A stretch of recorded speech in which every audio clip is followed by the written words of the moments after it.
Good afternoon, everybody. Good afternoon, everybody. Good afternoon. Before I say a few words, definitely, I'm honored, I'll say that again. Can I ask people who are on that side to move in? So, because that door doesn't open, so if people could move in, there shouldn't be any disruptions. Could you please do that?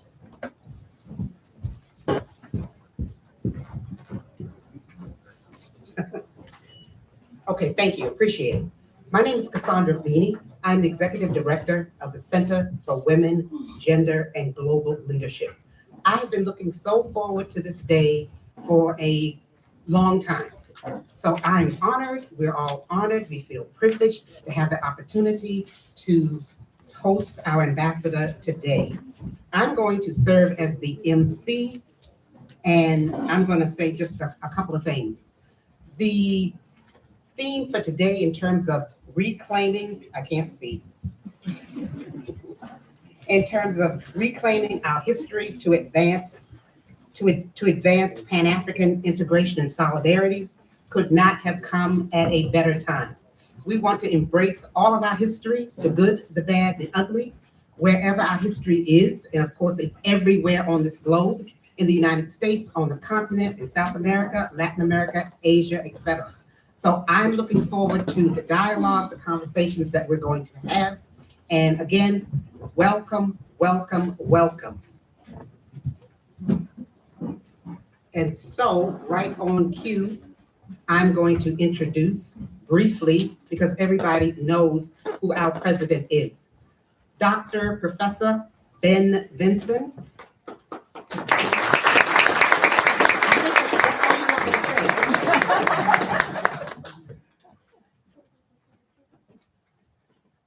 Thank you so much, Dr. Veney, and welcome everyone. Hope everyone is having a wonderful afternoon.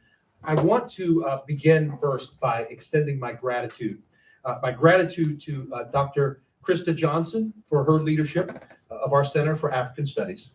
I also want to thank as well the Center for African Studies, the Department of African Studies, the Department of Economics, where's Professor Swinton, who I saw here a moment ago, the Ralph Bunche International Affairs Center, the Center for Women, Gender, and Global Leadership. I want to thank all of you for bringing this event together and making this incredible event possible.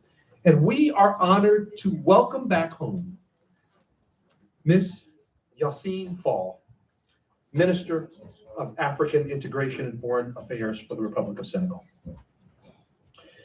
Minister Fall, who received a master's degree in economics from Howard University, she stands as an incredible example of how Howard's global impact is manifested through our alumni. Howard University and the African diaspora, of course, have long been connected since our founding in 1867. That linkage continues to grow day by day, and especially through the work of Minister Fall's commitment to global truth and service. Now, today's event offers an opportune time for us to highlight our history, to highlight our current engagement with Senegal, and that relationship goes back over 50 years. Now, in 1966, we were visited by Senegal's first president, the revered poet, Léopold Senghor. And we have been steadfast in dedicating our mission of truth and service to the African diaspora ever since. There have been study abroad opportunities, immersion trips for our students, offering firsthand accounts of how rich the cultural heritage is of the Senegalese people. Our faculty, they convene leaders from around the world who deepen and expand our knowledge about Senegal. And furthermore, through their collective work on the African diaspora, our faculty continue to explore how the continent overall is adapting to the 21st century. Howard University remains a proud member of the West African Research Association, which has enabled a number of special opportunities for our faculty and our students to immerse themselves in and to reflect upon the Senegalese heritage. Since independence, Senegal has increased its prominence on the world stage. And today, We have a Senegal that is more modern and more democratic than in decades past. Senegal and their leaders have shown us what progress looks like. And we are proud to have been the academic home to distinguished individuals like late Mercer Cook, who served as professor in Howard's Department of Romance Languages and also served as U.S. ambassador to Senegal. Howard has served as a nexus for cultural exchanges. We have had pioneers of the Negritude movement and individuals like Joseph Earl Harris and Jean Maddox Tongara, who were early leaders of the West African Research Association, have been here at Howard, including many, many others.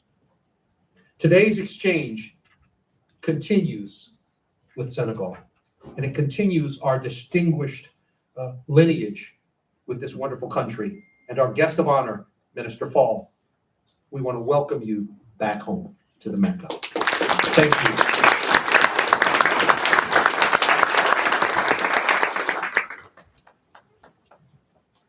Dr. Dean.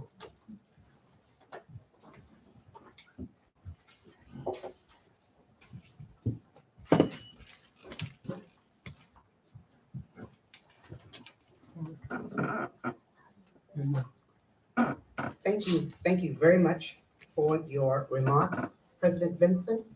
And we would like to ask you to come back just for a second or two so we can present our esteemed guest. Hold on.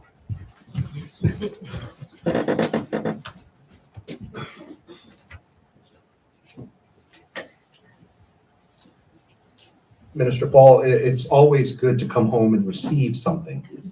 And so we have a small token of our appreciation to remind you of the Mecca.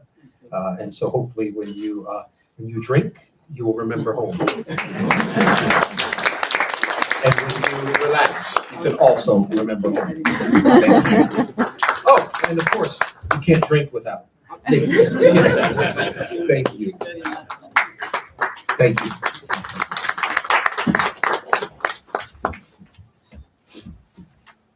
Thank you, President Vinson. And now we're going to ask Dr. Jarpa Dawuni to please come up to introduce our guest speaker. Thank you.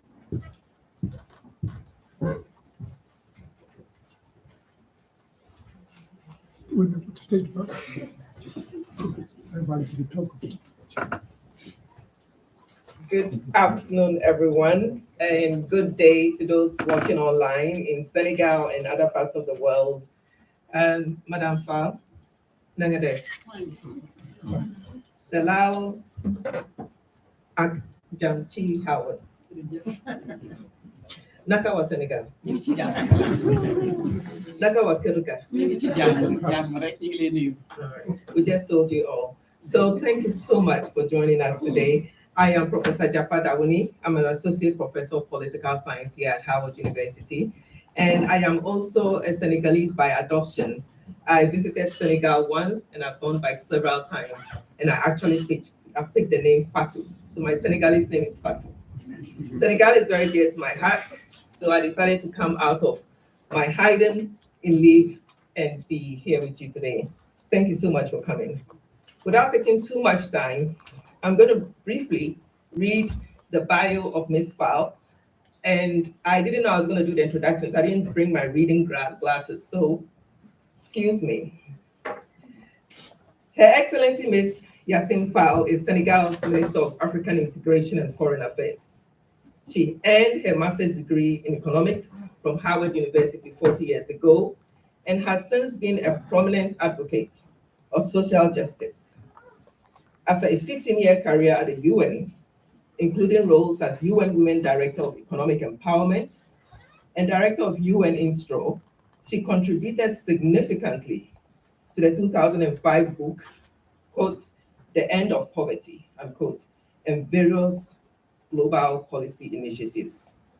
Before the UN, she led an international consortium consulting firm for 13 years, addressing macroeconomic policy, poverty eradication, and humanitarian operations. Her Excellency Ms. Fowle also headed the Association of African Women of Research and Development, what we call AWORD, for 4 years, influencing the 1995 UN World Conference on Women and the Beijing Platform for Action. Her extensive work includes rural development missions and humanitarian efforts across Africa, from conflict zones to refugee camps. She founded the African Women Millennium Initiative on Poverty and Human Rights in 2006, which empowers young African leaders through the Young Women Knowledge and Leadership Institute.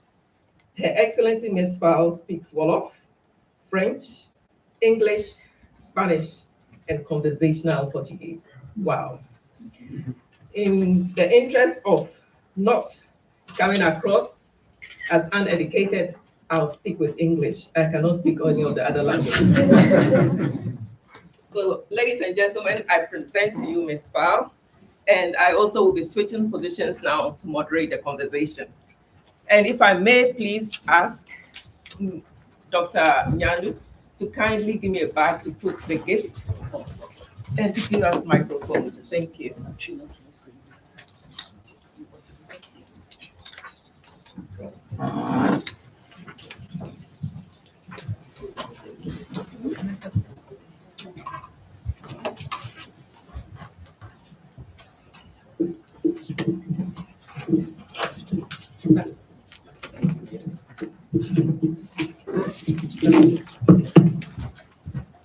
All right, hello. So once again, I think on the program, Ms. Fowle, you are going to give a few remarks. I have a list of questions I'm going to ask. I'm hoping I can get through all of them. But the most important thing is I want to leave time for a few questions from the audience. So in the Ghanaian culture, I come from Ghana, when you get a guest, you serve them water. So I'm going to serve you water. And the security agencies, you want to check and make sure it's sealed. It's sealed. So.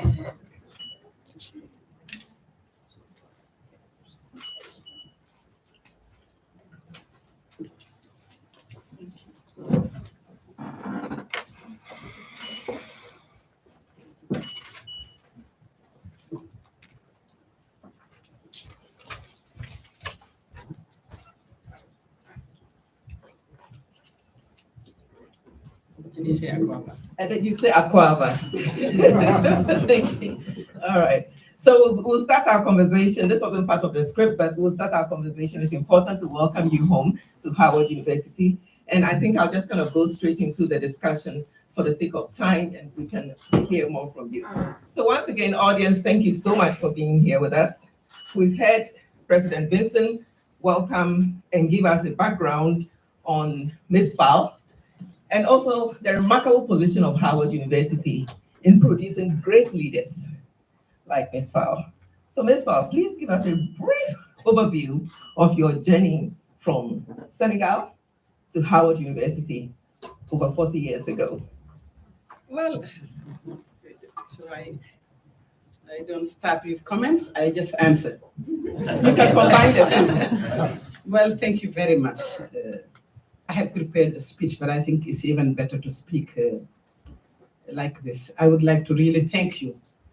First of all, thank my brother, Professor Mbaicham, who is not able to be here because he has a family emergency, a family funeral. I present him by Mangile Jale, the Jale wa Gambia, the Jale family.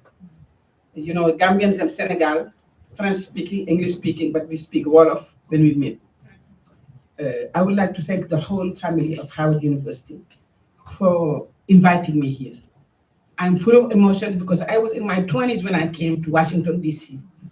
with my husband who's sitting here, who got his PhD from communication at Howard. And Dr. Jacques Habibsi, and he's taught also in several universities. So we were really young when we decided to come to the US and to come to Howard. We came to Howard because it's the mecca of the Black world. And we wanted to come to study here. And we wanted to also to come to experience, share our knowledge and share with the African American community in Washington, D.C. And we came here with children, so you know how challenging it was. But it was an exciting experience to live in Washington, D.C. I left Senegal, went to France, did my undergraduate studies in economics, and decided to come here to graduate school. First of all, it was quite different because I didn't speak well English. But the way in economics was being taught here was different from in France, because we were doing a lot of mathematics in France. But here, what I really appreciated was the relationship between the students and the teacher. But what I most appreciated in Washington, D.C., and Mariam, one of my advisors who grew up studied in UK, is how people say hello to you everywhere in the street. And it was just like being in Africa because we lived very close to the university. So this was a community. It was a community of students, it was a community of teachers, it was a community of people. When things happened, the first time that we organized African Liberation Day at the university, it was just amazing because it was a mix of everyone in the community at Howard. And this is what we lived every year, that the community came to the university and we exchanged on several issues related to the African community, but also related to the continent. So my studying of economics was also grounded on always issues related to the community and to the continent. So I can say that my social justice and my passion for development, my passion for really human development was also nurtured at Howard. So I always used Howard every time I come to Washington, D.C. We come to Washington, D.C. We had to come here, go to the economics department, go to the communication department, and my husband will remind me the days I used to fall on the snow in the street and tease me. So it's really my pleasure to be here today. After all these years wearing so many hats, coming here as the Minister of African Integration of Foreign Affairs. I would like to speak a little bit of Senegal and how, where we came, how we came here. Senegal is a country that is quite well known at the international level in terms of its diplomacy, in terms of, its openness, in terms of, Senegalese, ability to adapt to where they are, but also Senegalese ability to welcome people from different nations. And we are a country that never had a military coup. We are a country that since independence, we have had change of power through elections.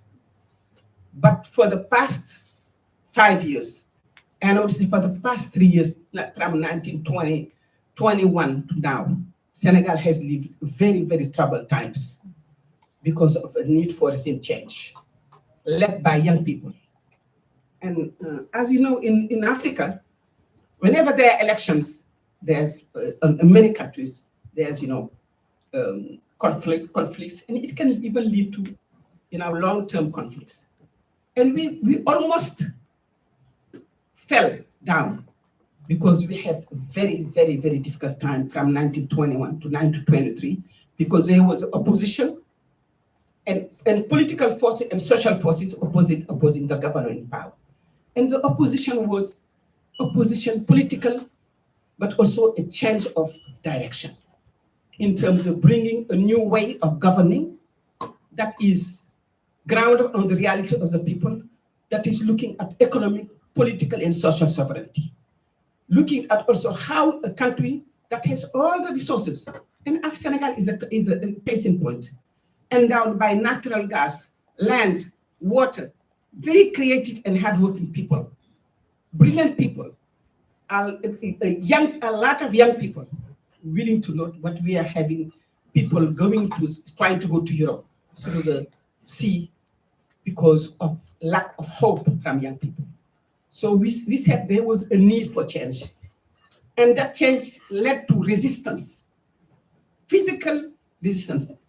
Close to 80 people died between 1921 and 1924 because of resisting a government that wanted to stay over what the constitution allowed. And always say, Senegalese are people who they can be hungry, They can be sick, but they cannot be prevented from speaking up. This is one thing that determines us, democracy. Fighting for justice and having a voice. We have in Senegal radios that happen every day that calls wax sa xalaat. Give your opinion. Senegalese, you can do anything to them, but do not prevent them from speaking up. And this is why for 3 years, we have been resisting, organizing, fighting in the street, going back, stopping fighting, until we were allowed to vote. Because the problem was only having a day for elections. The day the president accepted that election will happen, and not the president, but the constitutional court, election will happen. And all institutions, including the president, accepted because there was no other way. It was quiet. People organized.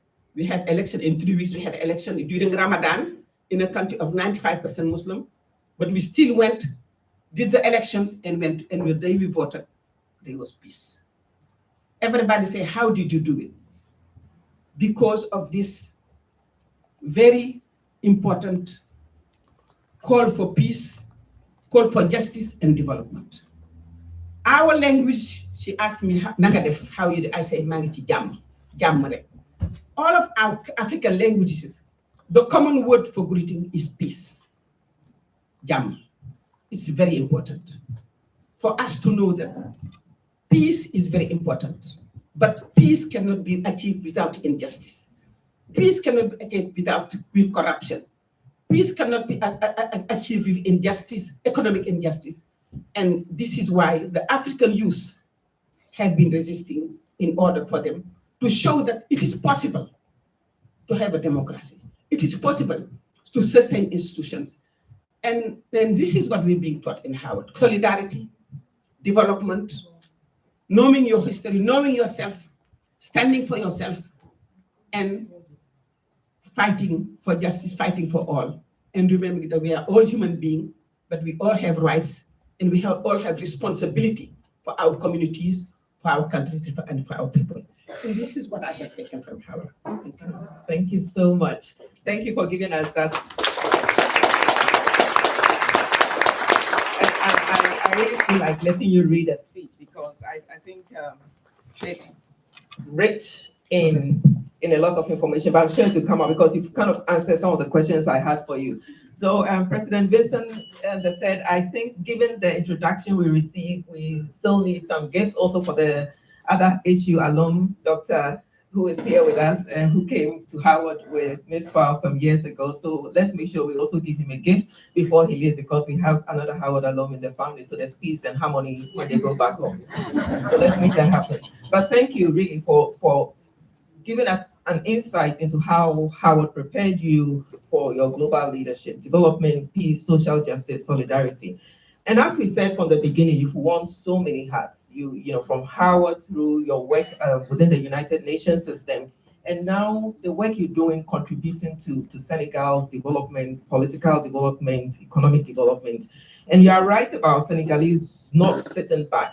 I was in Senegal earlier this year doing work, and there were demonstrations because of the case that was in court. And I will stand on my balcony and watch people demonstrating, all ages, going out to demonstrate. And it's really remarkable how Senegalese voice themselves out. So given this spirit of activism in Senegal and in Senegalese and in yourself and what you learned from Howard, give us briefly how are the different positions you held, and I know we can't possibly get into the details, how you were able to effect policy change within the UN system, and then we'll come gradually down to Senegal.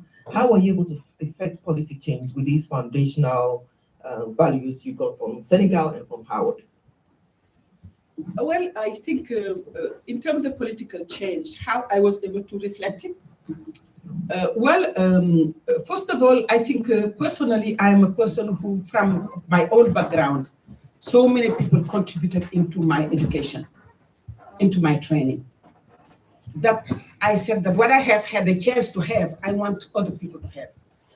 Because me, I grew up, I was born in the village, in the Senegal River Valley, where the Senegal frontier in Mauritania. Actually, because of the river being the frontier, we have relatives from Mauritania and in Senegal, because South Mauritania is populated by Wolof, Fula, and the Soninkes, and above as you go further, you have more people who are in descendant of Arab culture. So I was born in the village and I grew up in Dakar. I was born in the village and my dad was an imam. So people from my village didn't go to school, formal school. You study Quran, you study, but you don't go to formal. But my dad had decided, my mom had decided that because my older sister and older didn't go to school, we had to go to formal school.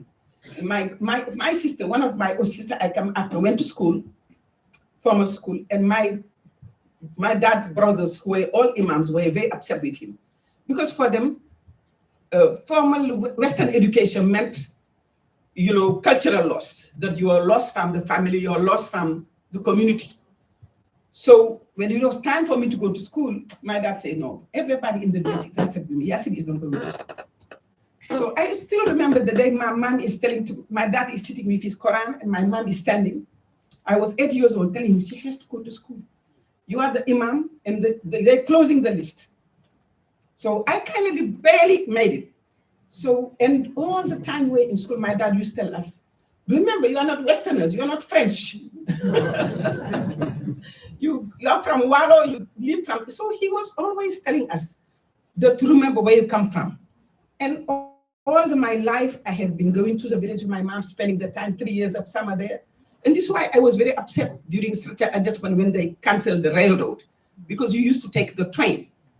And today we are having the project of bringing back the railroad in Senegal, because train was seeing economic activities on the road and every stop of the train. But also, when you go to the village, at that time, the village was so wealthy. People had millet, they had rice, they had everything, they have milk. When you come back, you bring food from the village. And I always come back going to the street, bringing things to our neighbors. But then over the time, I saw a village being poor because there was a big World Bank program that built a dam. And the river was, a big dam that it changed the whole socio-economic and socio-agricultural activities of people. The millet, and then I just saw people, because of such adjustment policies, that farmers were no longer helped in subsidies. They were told you have to fend for yourself, you have to go and borrow money to farm.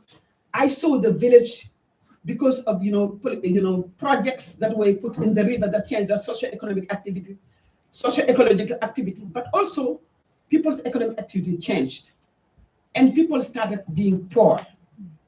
People from my village who were not poor started coming to Dakar to be helped. So that made me start thinking about what changed in the economy of these farmers. So, and that brought to me a sense of understanding economics, but also how can you do an economics that is for the people, that is economic, human led economics, for human development. And I think that my whole life, that was my interest. When I finished university, high school in Senegal, we have had a system where you finish, you get oriented into university. You don't say what you want. The government decides what you need to study.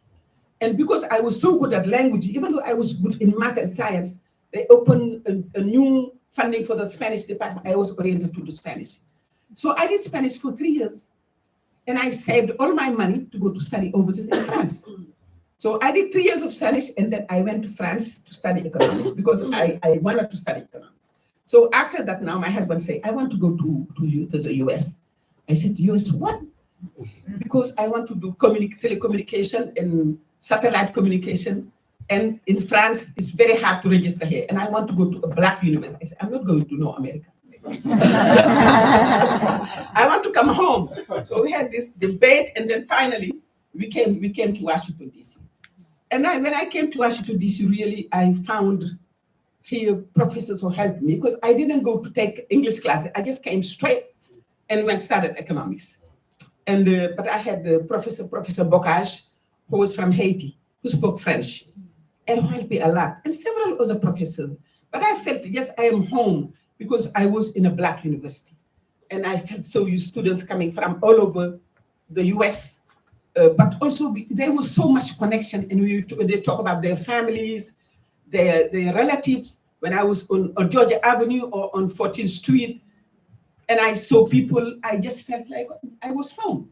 So I think anything that I was doing was related to my community. And then at that time, there were so many speakers that were coming to Howard University from the community, you know, and I mean, so I started also reading a lot about ancient history. You know, I knew Cheikh Anta Diop, first personally, because we were in the same political party, RND, but also I met so many people who were interested in ancient Egypt, in ancient African history. So a lot of my reading on ancient Africa and African history, actually, I did it from the US. So it was a multicultural learning experience being at Howard because of how, what the university represents in terms of knowledge, experience sharing. You are studying economics, but you're going to learn history. You're going to learn about, you know, people's past. And I met also several African students from Nigeria, from South Africa, from all over the continent. So this was really a life-changing to be here in the US and to be in Washington, DC, and at Howard University. And over the years, I, of course, you know, after Howard, I went back home. And because my husband was teaching, working for IDRC, traveling a lot, I decided to open a consulting, you know, office. And that allowed me to go throughout Africa. I mean, I think I've been to almost all African countries except 4 because of my consultancy work. And then my husband was posted in Nairobi in Kenya. We were there for 4 years.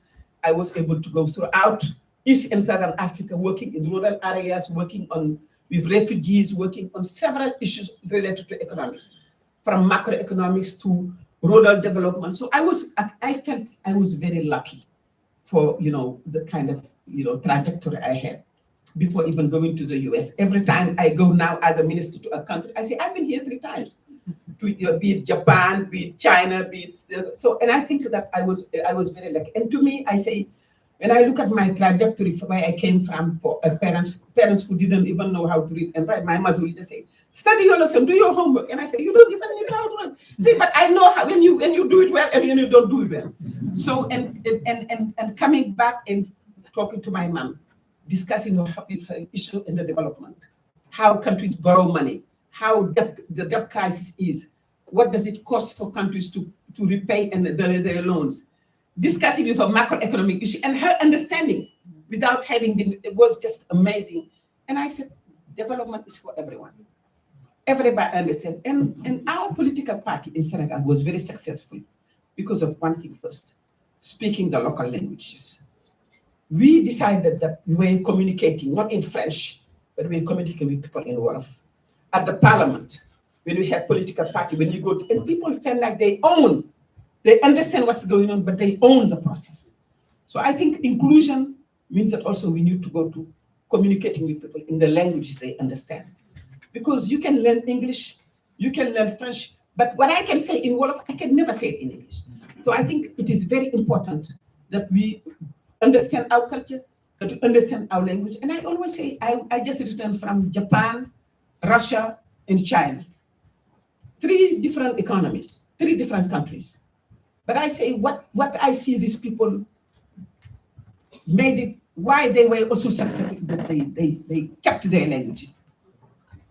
They organized in a manner that was adaptable also in their own culture. And of course, there are many things we can say about any country in the world.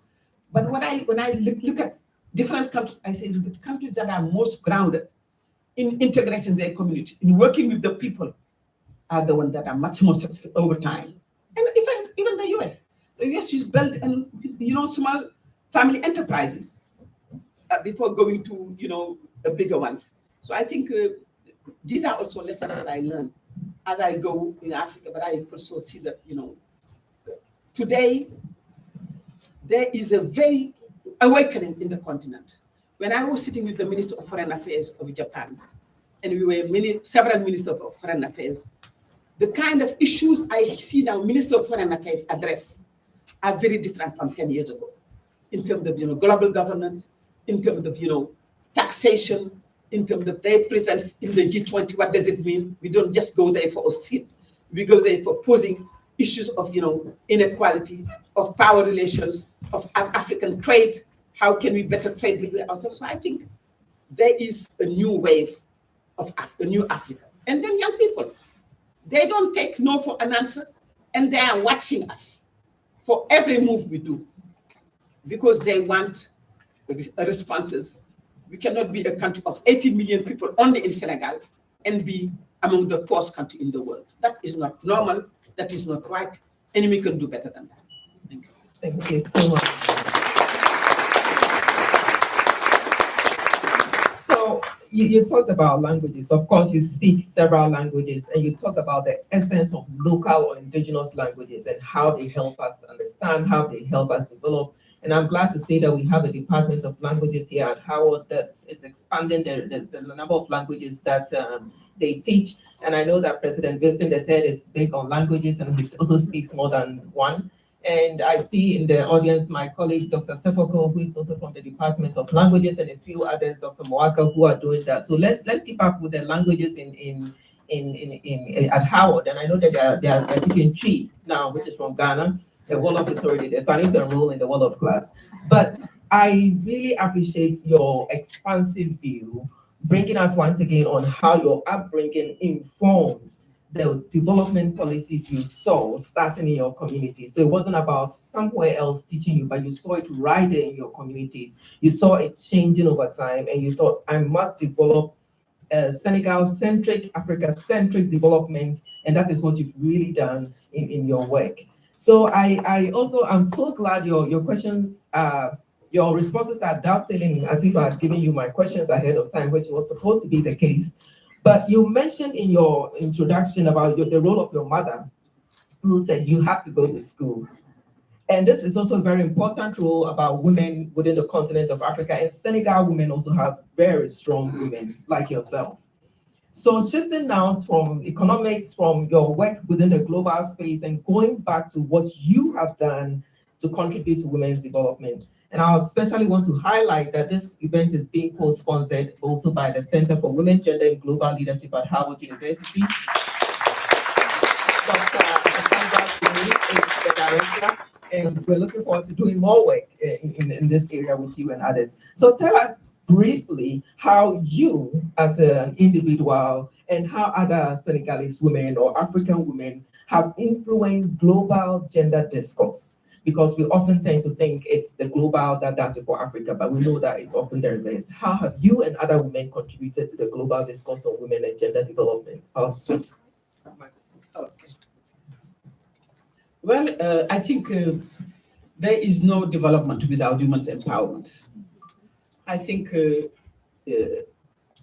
especially in our continent, because I always discuss with my family's friends, because there is a perception of African women and of Senegalese women that is not very much understood in the West. Of course, there are, always power relations between human beings, be it between women and men, be it between brothers and sisters, be it between people from the same, same sex. For me, I was influenced by several women. My grandmother first. When I used to go to the village, I used to see my grandmother and stay with her. And my grandmother always reminded me, you are a woman, and you only have one thing in your power, is your dignity. Nobody can take your dignity away from you if you own it. And I was like, 8 years, and I said, why is she telling me things like this? But my grandmother always talked to me like an adult, because, and I think that always kept me, reminding me of her as her voice. I also always, when I went between Dakar and the village, always being among women who were working in the farm, pounding millet early in the morning, talking about, relations with husbands, with spouses, with their daughters. But women from Walo are very strong. I've seen women who see a man beat his wife, get a group and go beat him. And so I think when we analyze gender relations and power relations, we always see women as weak. And I think it's the agency of women among where they evolve in their group compared to men that we sometimes miss in terms of understanding. I've always seen myself, I've always known that I have a role to play when I was young or as an adult, and I had a responsibility. And it was to me to claim my space wherever I am. And I think that as a woman, we oftentimes, of course, face discrimination, be it at school, be it at work, be it in the political party. But I think there is always a way of standing to show that this is my right, this is my space, and I have to take it. And there are several ways of taking it back. I feel that Africa, everywhere you go in Africa, in every smallest village, women are organized. They have an association based on their activities or based on their age group, but they are organized. And more, there are women are governing in political spheres. In Senegal today, we have parity in in elections, meaning when you're doing elections, we are going towards legislative election, or or mayorship. The list have to be, you have to be one woman, one man. It's parity. It was decried a long time by many people, but it was a fight for women. And also former President Wade, who said, this is your right, let's push for it. And it even put it to the African Union. And today, we have, of course, equal representative of women and men in parliament. But I think that it is very important to have a political agenda, to have a agenda for development. Because having women and men be equal in a poor country, women being poor, men being poor doesn't serve. I think a political agenda, an economic agenda, understanding that as Africans, we need to stand for a project, a program that will make our continent develop itself.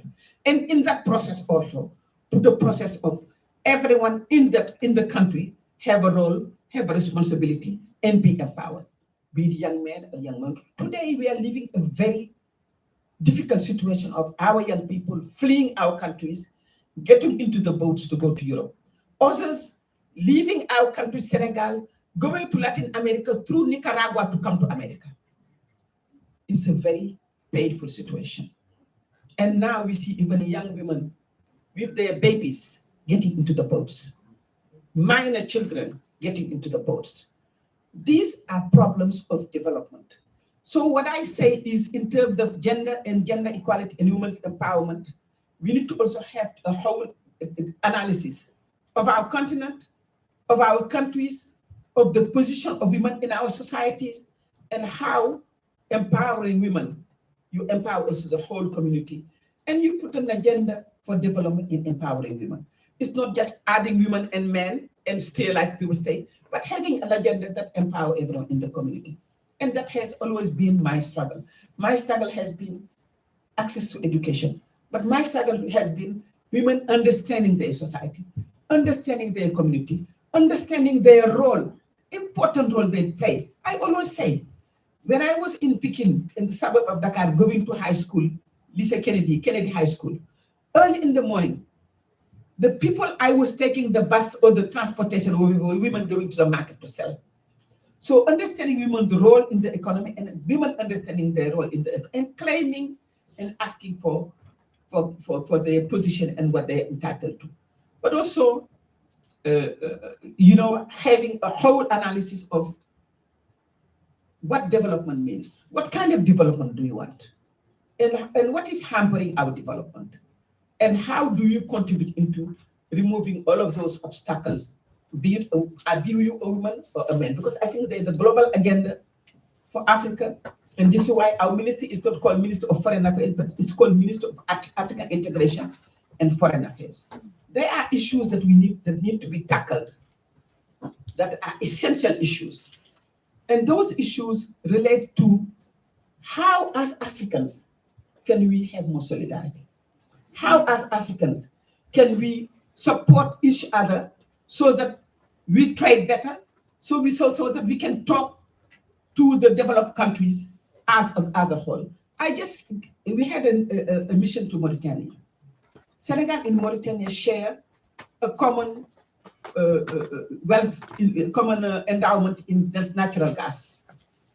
And there's always a company that is exporting the natural gas, and each country is talking to that company. And there were some challenges. And we said, let us, as a country, discuss together, have a platform together, and negotiate together. I think as Africans, we need to settle an agenda. We are saying that there are different regional initiatives in the continent, because there's an Agenda 2060 of the African Union. And in those regional initiatives, we have the project of the Lake Chad. How do we regenerate the Lake Chad? We have infrastructure projects that create a train, for example, between Senegal and Mali and Burkina Faso and Niger, etc., and Nigeria. These are regional initiatives that will enhance trade, that will enhance transportation, that will enhance travel, that will enhance, exchange among our communities. So I think as much as we talk about gender equality, we need to talk about how the development of our sub-regions of our countries enhance people's movement, enhance their development, and enable us really to because economics matters. Even in order to be a good Muslim or a good Christian, you need to have water. You need to have, you need to be able to bath yourself. You need to be able to be clean to pray. You need to be able to have certain basic necessity to be able to even think about religion. So there are some basic issues that Africa still needs, and that is something that we need to fight for, women and men. But in doing so, you need to understand roles. But when you talk about water, and you know how much time women spend fetching water, and you bring a water project in a village, you need to put a water management project where women participate or lead, because they are the providers of water. When you have a parliament, and you have a lot of women who are members of parliament, and who do not speak in French and cannot participate, you need to ensure that they understand, and the parliament use the language, so that all people, the majority of women who are not educated, are able to participate. So I think that my understanding of my issue related to gender equality is really from the economics perspective, because to me, economics matters. And through economics, you can really do so much for your country, for your community, and for if you are talking about human development, and you talk about, job growth that generate employment, decent employment. We're talking about also access to essential services, etc., etc. I think these are very critical issues. There are gender issues, there are gender equality, and there are women and men's issues, and there are issues that, really go to the core of African people's life. And I think to end, there are global issues, but there are issues that need to be grounded. And that's why I say context matters. Do not bring your principles, your values, your ways of doing to us when we have our other priorities. I think that's very important. And that is a message that Africa is saying. We have issues at home that we need to tackle. Some of those issues are global, others are local. But in tackling those issues, let us deal with them in the way we want to deal with them. And this is, just to end, goes to global discourses. There is so much injustices in the way the world is being governed. When you look at the World Bank and the IMF or the United Nations, where I come from, there is a lot of injustice in the way these institutions are governed. In terms of who takes the decision, who sits at the table, it shouldn't be $1 a power. It should be people-centered. And today, Africans are joining, the African Union is joining the G20, and African Union is joining the G20 with critical issues, because there is too, you just look at the issue of notation. When you borrow money as a country, you have to be evaluated through a basis of risk notation. Africa is a continent that has one of the highest return on investment. But when African countries are being evaluated in terms of the notation, they have a very bad grade. And for that, when African countries are borrowing money, they pay more interest than other countries around the world. And that's an injustice.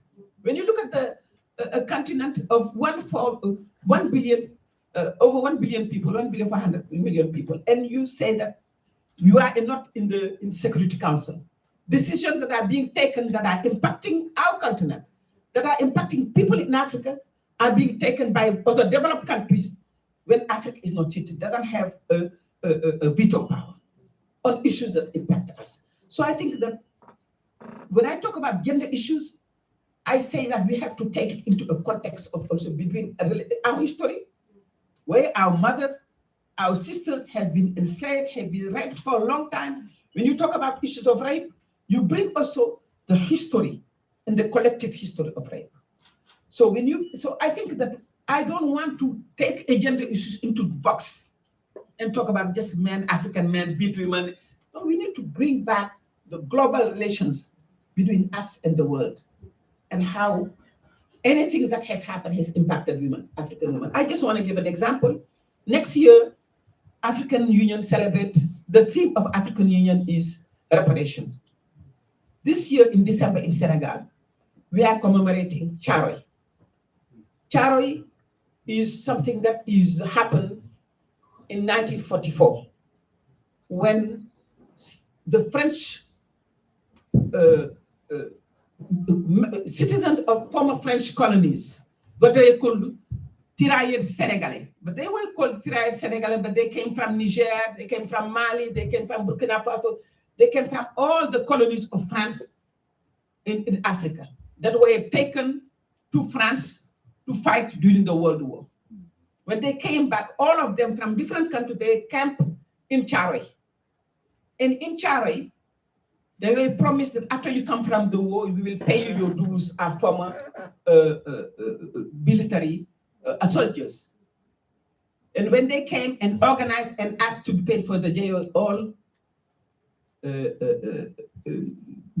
killed in the down. And this is the massacre of Charoy. They were all killed, all the soldiers, by the French army. This is a celebration we are doing in Senegal this year with our government, because we still have not been able to, from the French government, to receive the document that showed how many people were killed in every country. They say it was a mutiny, and it was not true. So today there are French people in France that are in the opposition that are called La France Insoumise, and other groups, that members of parliament in different parties that are even demanding that we get access to those documents. And Senegal today, claiming its history, is taking the Charoy celebration, organizing it in this year in December, to commemorate the memories of those Africans that were slaughtered by the French army simply after liberated France from Germany and being killed because they were asking for that. So I think that you have to analyze what happened to their daughters, what happened to their wives, what happened to their communities. So I think looking at men and women without looking at context, and I'm bringing Charoy to show what did Charoy matter. My mother's brother was taken by force, crossed in the river, taken to France and died in Perpignan. So, this is gender relations. So when we analyze gender relations, we just stay within the men and the women and don't contextualize political relations, global relations, historical relations, slavery, colonization, neo-colonization, power relations between countries, and what it means. When you tell a country you privatize water and you sell it to my company that is developed country, what does it mean for women? So my analysis of economics is next to my analysis of gender relations, to my analysis of global power relationship. So this is what I say as a feminist, because I am an African feminist. But my analysis of an African feminist may certainly be different from the analysis of a Western feminist because we don't have the same experience. We don't have the same history. She was not born in Gange. She didn't grow up every summer pounding millet with other women. She didn't go to the river to catch color. She didn't come back to the community in the suburb of Dakar to take the bus for the first time to go to Dakar downtown. We don't have the same life. We don't have the same history. So it has to be, it has to matter. That is why I say context matters. And we cannot make an analysis without understanding context and history, and without claiming your history.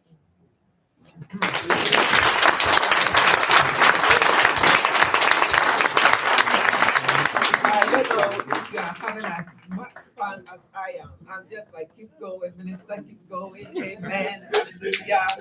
Inshallah. All the good stuff. Wonderful, Minister. Thank you so much. And I mean, you really said something. And for all those who are tweeters or X's, I don't know what to call it now. If you tweet and you do those things, you really, there's so many things that you can tweet out here. And I think what you said, your grandmother told you, own your dignity. Yeah. We own our dignity, whether as women, as Black people, whatever you are, you own your dignity. And the most other important tweetable one is to claim your space. And I think we do a good job of claiming our space and speaking up when we are in those spaces. And I also want to reference the parity law in Senegal, which puts Senegal in one of the top 20 countries in the world with high numbers of women in parliament. And it's a great achievement, but of course we know that there's still work to be done. I study women in judiciaries, and so I'll make a case to you, just Minister, that we also look at women in the judiciary in Senegal, which is something I've studied, and I can offer you a report on that. But I would like to also add, the remarks and go on to the next question. You mentioned the role of Professor Wade, President Wade, in helping to push for women's rights issues, and others have done that. And I think it's important for us, as you said over and over, that gender relations is about power. Gender relations is about men against women, that we work together. You've hinted several times that it's also very interdisciplinary, multi-sectoral, so we don't look at it through one lens. And so it's important for us to have men as part of the fight for gender equality because it matters for all of us. And here at Howard, we are fortunate to have that in some spaces, which was why we had presidential support and the support of the Provost Wuto, who helped us establish for the first time in the history of Howard, the Center for Women, Gender, and Global Leadership, in order to advance issues concerning women and gender issues, relations. And so once again, we give that credit to the male allies here at Howard who helped us do that. So please keep up with the good work, the men at Howard and beyond. Let's work together in solidarity. So, Minister, once again, you just kind of dovetailing into my questions, and I think this is going to bring it more now, shifting from gender relations and going into politics. You are when I saw your title, Minister for International, Regional, African Integration and External Affairs, and I thought this is a huge portfolio. I haven't seen anything like that. I would often see Minister of Foreign Affairs, but yours is integration, African integration. And I think once again, this speaks to Senegal and its role in terms of African integration. So moving to politics now, tell us a bit more about this role. And I think you've mentioned it somehow. And what your mission is as the minister and the current government in Senegal to advance Pan-African integration and solidarity. That's a big one. So I'm going to take a break and enjoy your discussion again. Let's listen. Well, it's a very, I'm really excited. I'm excited about this direction that our ministry our government has taken. I mean, it comes from several things. It comes from the fact that the political party we belong is really a Pan-Africanist party. It is so true that, anything that we do, all the Pan-Africanists start, I'm sure they're tweeting now, talking about, Senegal, this and that. So I think we believe in Pan-Africanism. But we also believe in African solidarity. And also economically, it makes sense. And let me start with the economics. Africa trades more with the foreign parties than with itself. And that is a big problem because we cannot achieve development, when we have a continent so rich, with so many young people, and I say this is a wealth of young people, with so many creativity, and with so many resources that everyone is running to come to Africa. And then we are not trading enough between ourselves. And so the fact that African integration means that how do we support the economic integration between African countries, starting with our neighboring countries. Actually, when we came to, won the election, the first thing our President Bassirou Diomaye Diakhar Faye did was to go visit the countries that were next close to us: Senegal, Mauritania, Guinea-Bissau, Mali, Burkina Faso, Ghana, Nigeria, Cote d'Ivoire. He went first to all those countries, and that was a statement. That was a statement to say what African integration means, meaning that how can we foster relations between African countries that are next to each other, that share the same eco-geographical realities, that share the same challenges. Sharing, so now to foster that, I went first of all in my department and I say, I want to see, because we have this, what we call joint commission or commission mixed. Joint commission are meeting that governments, bilateral meeting between governments to discuss cooperation. I went and I look at the date of the joint commission with France every year, with certain countries, but with our neighboring countries. 3 years ago, with Algeria, even 20 years ago, with Cote d'Ivoire. I mean, it's just so many years that we haven't organized a joint commission. That is where you sit down, all the technical ministries sit down, and we discuss cooperation. How do we exchange products? How do we discuss, exchange in agriculture? How do we, exchange on education? How do we, if you have oil and we have oil, how do we discuss, how do you make sure that you own your own oil and you can negotiate better, etc.? And how do you foster trade between us?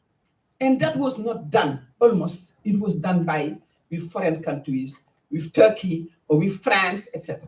And I said, let's go back to basics. Let's put a plan and reorganize this joint commission.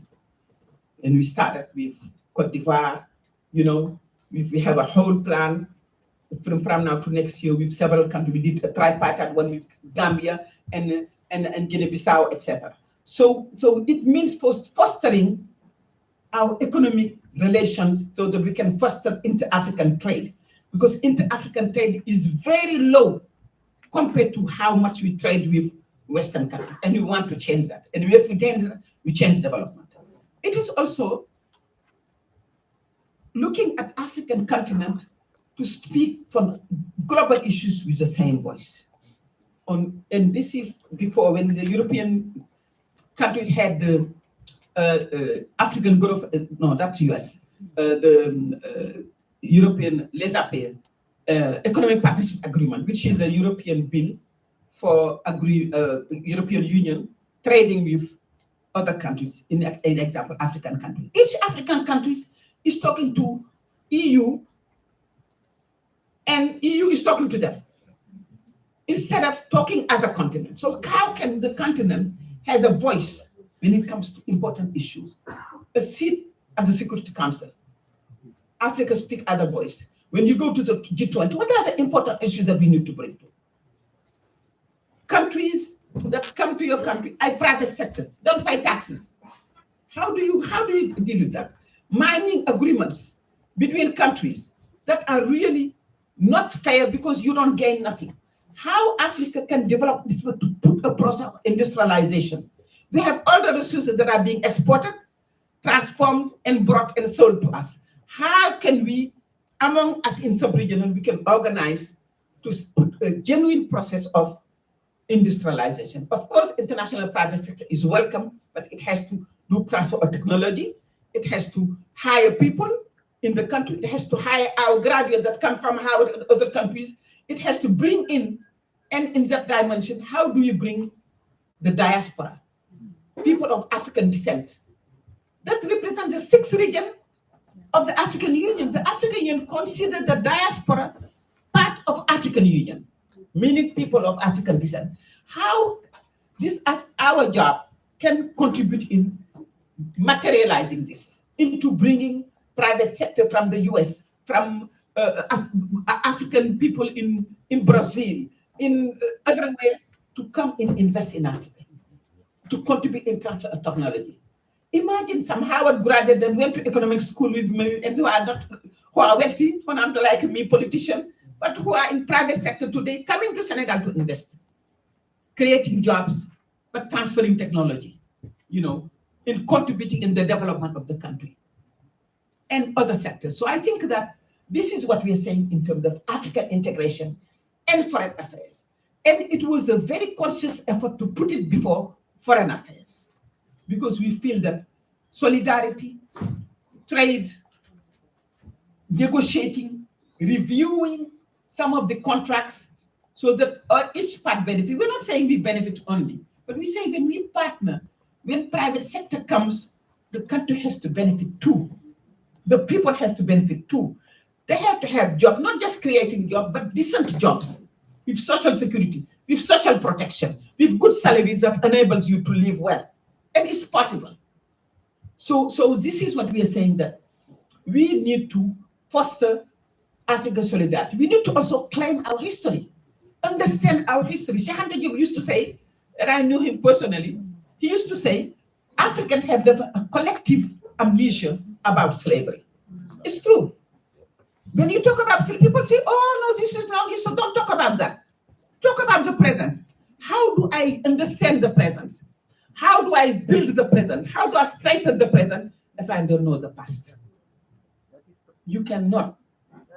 So I think that it is very important also for us to understand our history, to claim our history, and to use our history as a way to say that happened, what happened before, cannot, should not, and will not happen again. And how, as Africans, let us claim our role and our position in this world. This is the cradle of civilization. Africans, a lot of our children, don't know that my husband wrote a book about Africa, the cradle of writing. And I had a big debate with him about it. Not Arabic writing. There was a Ford Foundation program. He went throughout the continent to see African writing. It's a book in English, where he demonstrated how Africans had been writing, not ancient Egyptian writing, in Cameroon. Today, there are alphabets that are being written, but because of those young people that were saying stolen legacy of arrested development, we are not able to foster that. So I say that it is very important that the content of our ministry in terms of African integration and foreign affairs gives an important priority to this, and also to our diaspora. Where are they? What do they do? How can they contribute? There are so many Senegalese all over the world. Everywhere you go, what this African integration means for them. You go to Rwanda, you don't need a passport. You don't need a visa. If you have a African passport, you go in. So these are things also that we need to foster. This issue of visa in Africa, that the African Union has said, remove the visa issue. Kenya used to be a very difficult country to go to for West Africans. Now you just go online, you register, and you are able to go to Kenya. How do we push for the movement of people inside the continent, etc.? And how do we bring back? We used to have Air Afrique, airline that used to go all over. It's dead, it's killed, because we asked Air France, help us revive Air Afrique. It killed it and sit down on the seat. So, these are things that need to reflect on. It's not like, I have many friends. Friends don't think that I don't like you. I really love you. Don't quote me bad. But this is the truth. So I think that African solidarity is important, and this solidarity has to have a meaning. It has to have content. It has to be reflecting in our lives, in our daily lives. What does it mean in terms of education?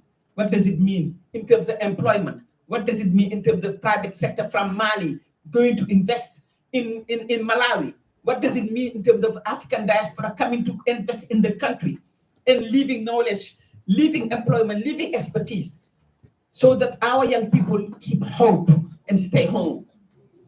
If you don't have hope, you have nothing. And if you take a look at this Atlantic, get in it to go to somewhere. I took the Atlantic before I came to the USA. My husband, I'm a very busy lady, always. He said, "Yes, we're going to the US." I said, "You go first. I'm coming later." Before going to the US, I said, "I have so many books. I have to take them back to Senegal, and I don't have money because I'm a student." I said, "I'm taking the boat." So I had a cousin who was in Paris. I said, "I'm taking the boat, and you're going to come with me to Toulon." Yassine, I said, "Take 1 week from your job. I have a baby. I put it in my bag. We go to Toulon. It's in the south, and I took Massalia. Massalia boat is no longer. It's a huge boat that I took from the south of France to Senegal because I wanted to take my books back home before coming to America in 1980. And when I remember when I was in Massalia, and because I was young, I had a baby. The people they allowed me to go up because on the top of the woods where rich people stay. And when you see how scary it is to be in the boat in the middle of the ocean, and you can take get in these very informal boats to try to go to Europe, it means that we have all failed in Africa. So African integration means also bringing back hope to the young people so that they can stay home. They can be proud of their continent because we have everything to be proud of. African integration means fighting zero corruption. Zero corruption, intolerance to corruption, 100% in our government. Non-acceptable, not something to do.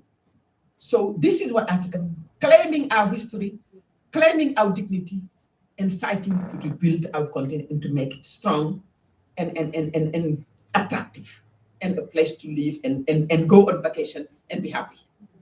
Thank you.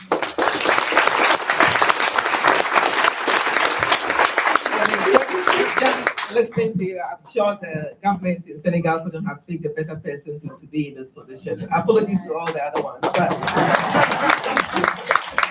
it's really great. I can feel the African integration in your heart. You've laid it so well. It's about economics, it's about history, it's about politics. I am the political science department. We teach international relations, international integration, African politics. So it's really relevant for us as well. How do we represent ourselves politically at the AU, at the global level? Very insightful.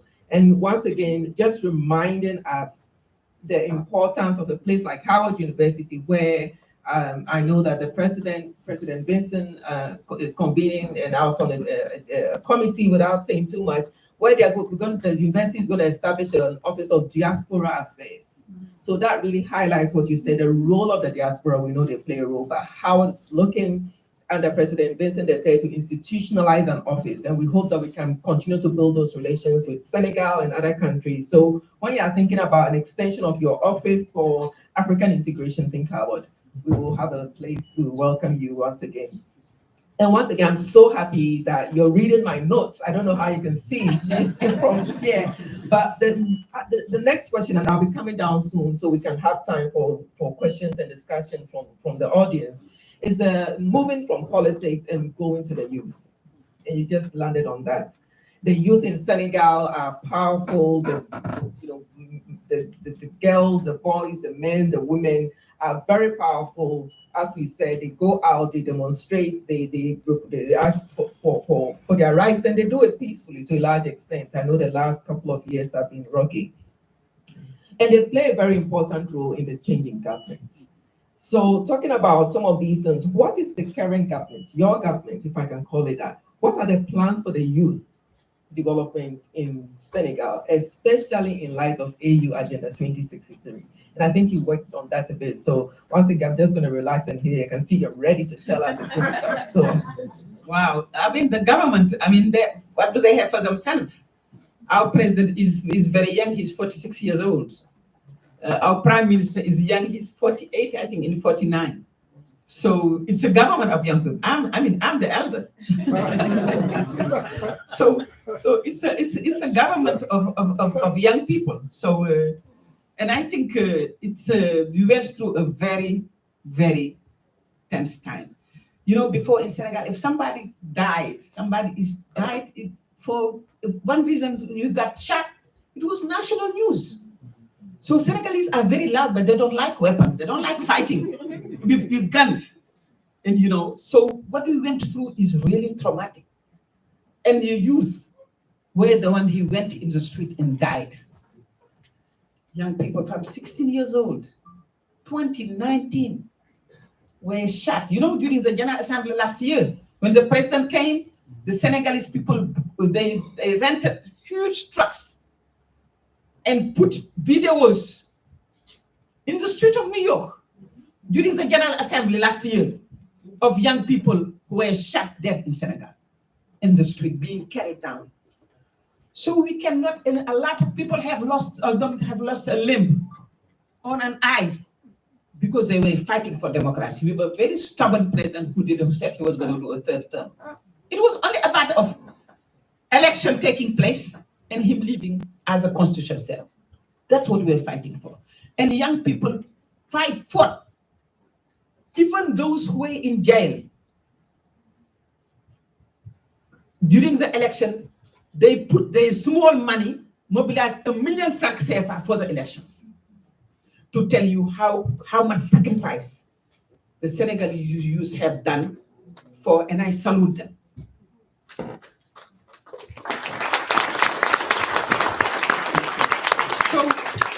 So what this government, everything it is doing is for the people, but it's for the youth. In Senegal, I mean, the medium age is 19 years old in Senegal. 19 years old. So which means that I'm 0.001%. So whatever we do, we say we have to think about how does it impact young people. But not only young Senegalese, but young Africans, because Senegalese experience has been taken by Africans, young Africans. Anything that, even, you know, during the issue of the IS, you know, Sahel in the ECOWAS, you know, young people are in the internet, they are talking, they are watching us, they are looking at the smallest thing you do. One of the things that Senegal has been able, our experience has been able to do is to really create this very important interest in politics by young people, but also interest in the matters that happen and the issue of accountability, you know, on our back. How should we be accountable to people, communicating with the people, listening to the people, and telling the people the truth. I was just in Parliament the other day. I say I only have 3 things. Anything I do, am I following the law? Second point is, am I being fair? Third, am I really working to realize the project? What we call the project is what we fought for, the development program that we have put together of economic sovereignty, food sovereignty, energy sovereignty, political sovereignty, cultural sovereignty. What can we do? What this project that we call the project, anything I do, is it in line with the project? Anything I do, am I following the law? And am I being fair? If I check those 3 boxes, I say to myself, I'm okay. So I think that, and this is what young people are expecting from us. There is 0 tolerance for us for failure. And we wake up with that and we go to bed with that. There is 0 tolerance for us for doing things wrong simply because you want to serve yourself.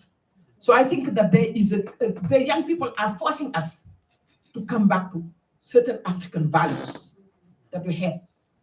Interest of the community, working for the community, supporting the community, being in solidarity, and doing for the community before you do for yourself.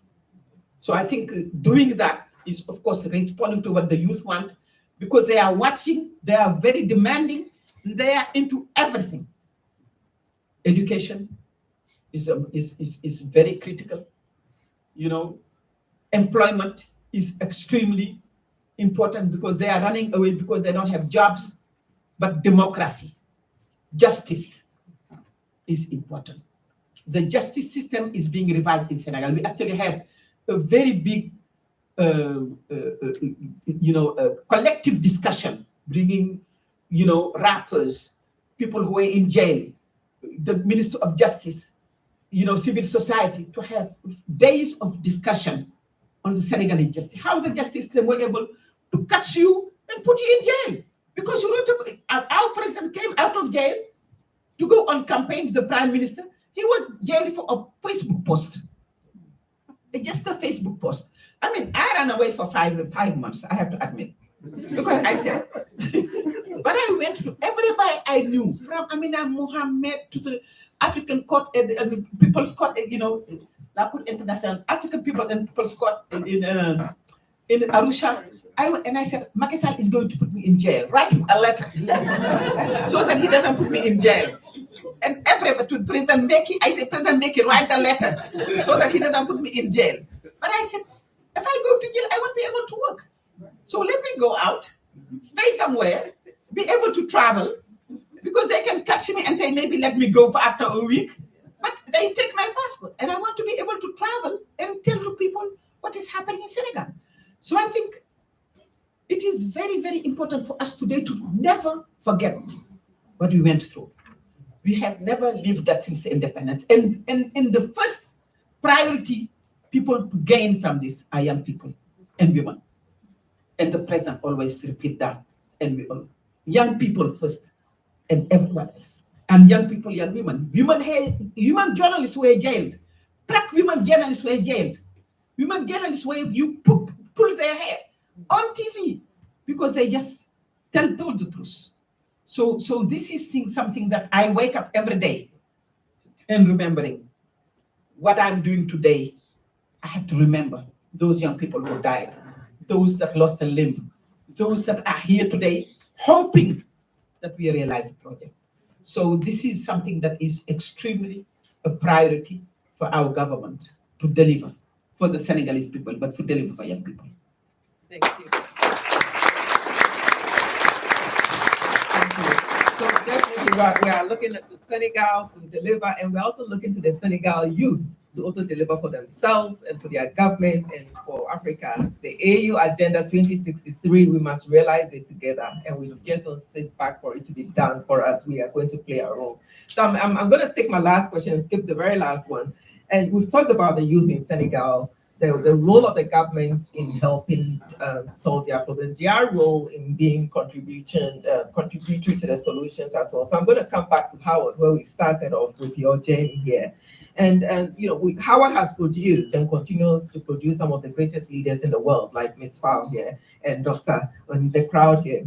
And we know that there are many students in the audience here. Some may be watching online, some will watch this later on the Center for African Studies YouTube channel. So what would be your advice for students here or later who are seeking opportunities to change the world, to advance diasporic connections in Africa, and to influence global policy? What would be your 3 advice for students who are seeking to change the world, starting from home and going global?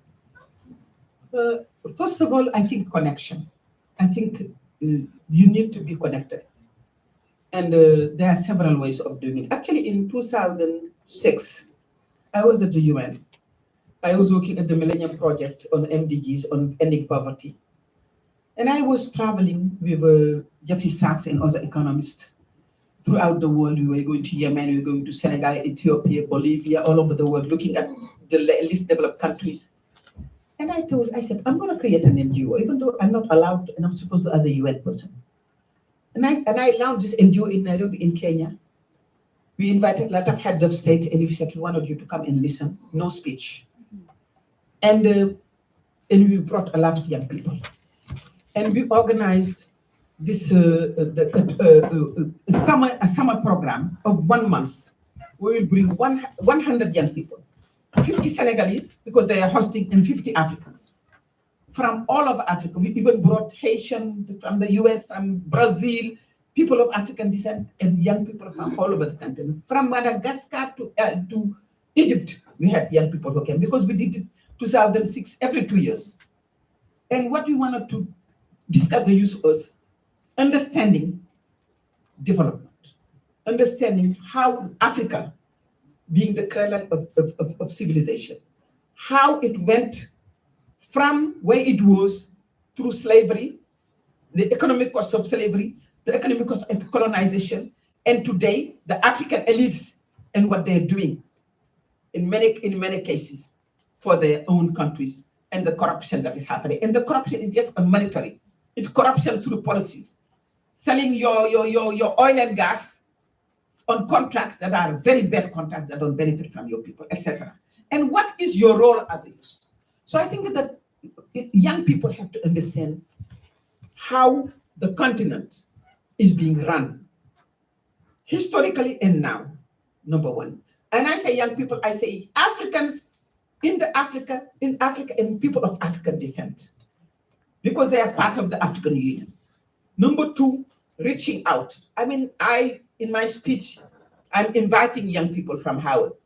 I'm inviting young people from diaspora to come to Africa and to come to Senegal.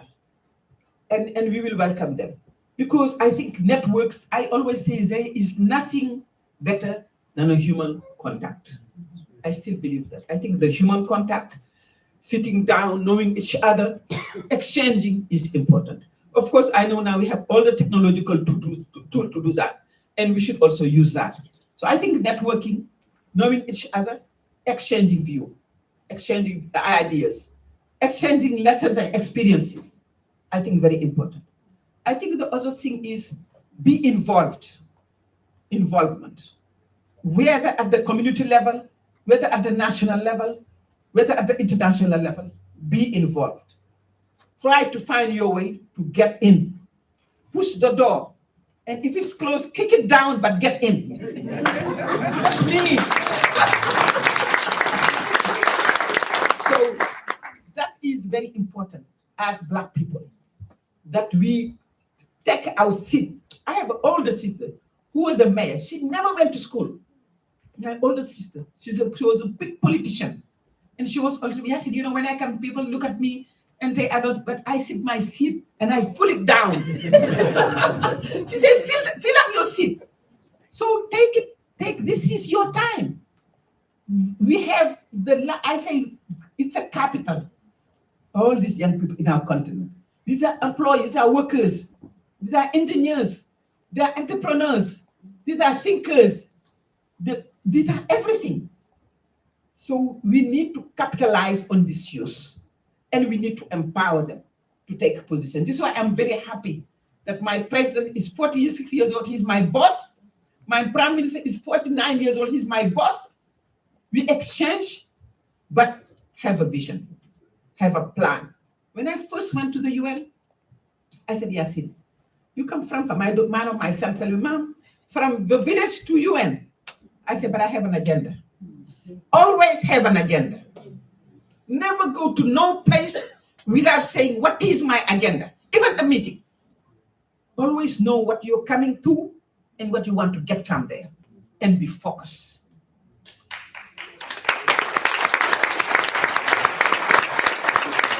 Once you're focused and you have an agenda, do not let anybody derail you. You know, I was a presidential candidate in 2019. And my daughter, she's my lad, she said, Mom, you know you want to win. Why do you waste your time? I say, I won't win, but I have an agenda. What is your agenda? My agenda is to put down the issues on the elections. If you're not a candidate, you don't have a space. If you're a candidate, you have a space. People will listen to you. You go on TV, and you set the agenda. And you talk about the issues. I said, I know I won't win, but I put the issues down. And after that, I look at the best candidate I can follow, and I went and it was Sonko. And I went with Sonko, and that's how our relation started. So I think always, as an African, don't go nowhere without having an agenda. Even when you go to the market. That's your agenda. And focus on your agenda and fight for your agenda to be realized. It may be difficult. There may be challenges, but do that. So, you know, that's what I will tell young people. Be bold and dream, and never say this is too easy or this is too small. I Nothing, my husband knows that I'm a very stubborn person and nothing can stop me. When I believe in something, I go for it. And do that. It has to be right, of course. It has to be just. It has to be something worth fighting for. Once you get those things, go for it.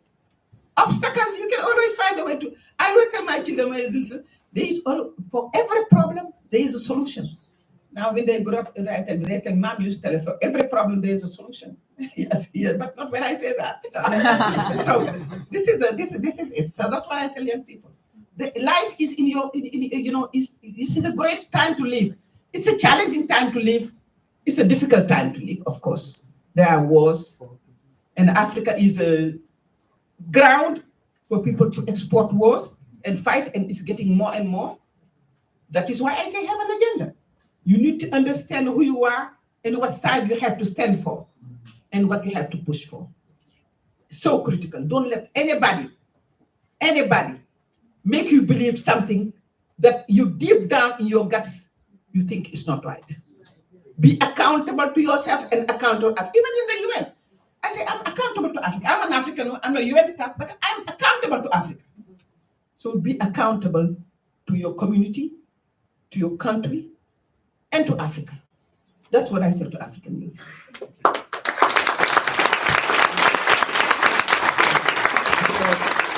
Mr. Powell, thank you once again. You've given us the marching orders. Be accountable, go for your vision, be just, make sure you're doing the right thing. And in everything you do, let your vision, your agenda be towards African integration. Yeah, African integration, which is what the minister is doing. We need to integrate Africa, and we need to integrate Africa and the African diaspora. And so I'm very happy to hear your advice for the youth who are here with us, those who will be watching the video. And I will say that I'm very proud to say that I have a youth in the audience who is my graduate student. He's not a youth as such, but let me call him a youth. Mustafa Hoyek is from Senegal, and he's a graduate student in the Department of Political Science. I'm working on his dissertation. We're working on his dissertation. He's looking at the role of ECOWAS in the Sahel region. Oh, okay. So it comes to security integration as well. So I'm sure he will be contributing to many spaces. And of course, we also have El Haj Jani, who is a graduate student in the African Studies Department, who made me very happy because he says his dissertation is going to focus on women's empowerment. Wow. So to have the man doing that, I'm very happy. So we have some youth here doing that, and I told Mustafa that he cannot write that dissertation and I'll not sign off unless there's some gender aspects of security in the Sahel region. So Mustafa, you are on alert. But these are just a few. We have many Senegalese students here and elsewhere who are doing great work. You have a role model and many to follow who have done the good work, gone from Howard University, gone to the global space, and are continuing to push forward the good work they learned from Howard, the good work of African integration, and reminding us that we need to connect everything, our history, politics, economics, all of those things have to be looked at holistically. And Minister, I would like to also mention that, of course, here at Howard, we have the Bunche Center, which promotes international affairs.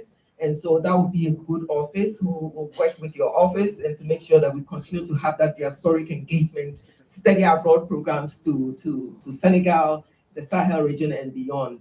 And if I may publicly also apologize that I didn't get a note of you reading your speech, and I'm sure it's very well written in all the 7 languages you speak probably. So if I may, with your permission and maybe your office, I'm not making this, maybe the Center for African Studies can publish it on their website so people can read it. So maybe that will be available for those who would like to read it, because I don't want that speech to go waste. But listening to you has been amazing. I feel so empowered. I definitely be buying my ticket next to Dakar soon. And chess, I like chess. And so we don't have much time. I really want to be respectful of time. We have 9 minutes till the end of the official end and the reception. So Minister, I would say that can we use the 9 minutes to see if we can take 2 or 3 quick questions, make it short. And I've seen 4 hands go up. All right, this is not going to work. Okay, So I saw your hand. Please stand, the gentleman here. Mustafa, I saw your hand, but even if your hand wasn't up, I'll give you the opportunity. But I saw your hand go up. So Mustafa, please stand. I see a gentleman here. Please stand. You. Yes, and then I see a lady here. So please keep standing. I'm gonna see how we do with the four of you, and then we'll open up for more questions, and maybe we can be eating and talking as well. So Dr. Phil, please, my mic, you can pass it around. Yeah. So let's do the phone first.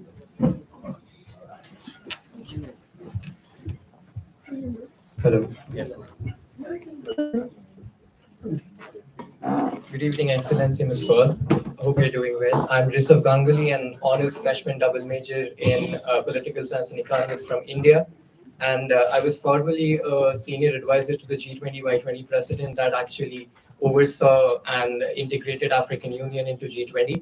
And during India's G20, we have seen that the African Union was a whole lot integrated into and was given a voice that it always deserved. And how do you see Africa and Senegal's role in G20? And how do you see it empowering to change the world? Following that with, how can democratic countries like India become stronger strategical, economical partners of Senegal? And how can our youth help the country grow? And African Union in general. Thank you.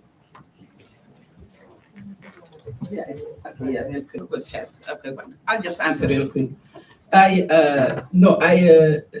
For the G20, I think the African Union is really has an agenda for going into the G20, and we are very happy that Brazil is going to be has an initiative very interesting on poverty and etc. in the G20. We are going to the G20 also to address certain issues of relations between North and South. Issues of taxation, issues of trade, issues of related to process industrialization, issues of how private sector, the double standard that is happening between Africa, the South and the North. So I think this is the time very important that Africa needs to seize to really not only address issues, but ensure that certain things are corrected. And I think if African Union is strong and bold enough, it has certain allies at the global level also to do that. For India, actually, I'm going to India. We're doing a joint commission with India this year, I think, end of December. So I hope that I will connect, and that the Minister of Foreign Affairs will bring certain young people to participate, because joint commission are technical, but also we meet people from the country. So thank you for the question. Thank you so much. Thank you so much, Ms. Paul. My name is Priscilla Kotobanfo from Ghana. I have so many Senegalese friends, and I hope I can be your friend as well. I have a rice milling business in northern Ghana. I am born and raised in Accra, the southern part of Ghana, but I moved 10 years ago to live in the rural part of Ghana. So when I heard that you were going to speak on rural development, I was just like, I had to come and listen to you. You have such a wealth of knowledge, and I admire how you interweave very complex situations, like issues from the global level or the top level down to the rural level. And I want to ask you one question about how do you make sure that actors in the rural development areas, actors in rural development, the people that we want to help uplift from poverty, how do we make sure that they are part of the process? Because most of the times when we are trying to fight for them, they don't understand what we're trying to do. Me coming from the outside, trying to support rural development, I try to tell them their challenges I'm experiencing in trying to get them economic empowerment. They still don't understand it because they're challenges. How have you solved these problems to ensure that rural actors are involved and are aware of what's happening and are part of the process so they don't feel left out? Thank you. Well, I always say that you cannot do development for people. They have to do it for themselves. I think rural people, and that is my experience for many years working at the rural level. Sometimes they look at us as intellectuals who come to rural and they laugh. We used to do in an exercise called participatory rural development, and you will go to the village and you will do a map and people answer the question, you wrote your report. I went to a village in Guinea-Bissau one time, and then use your intellectual, because I was staying in the huts. It was a Dutch corporation project that I was working with, and I was spending, because some of the elders used to go to Senegal, so they kind of adopted me.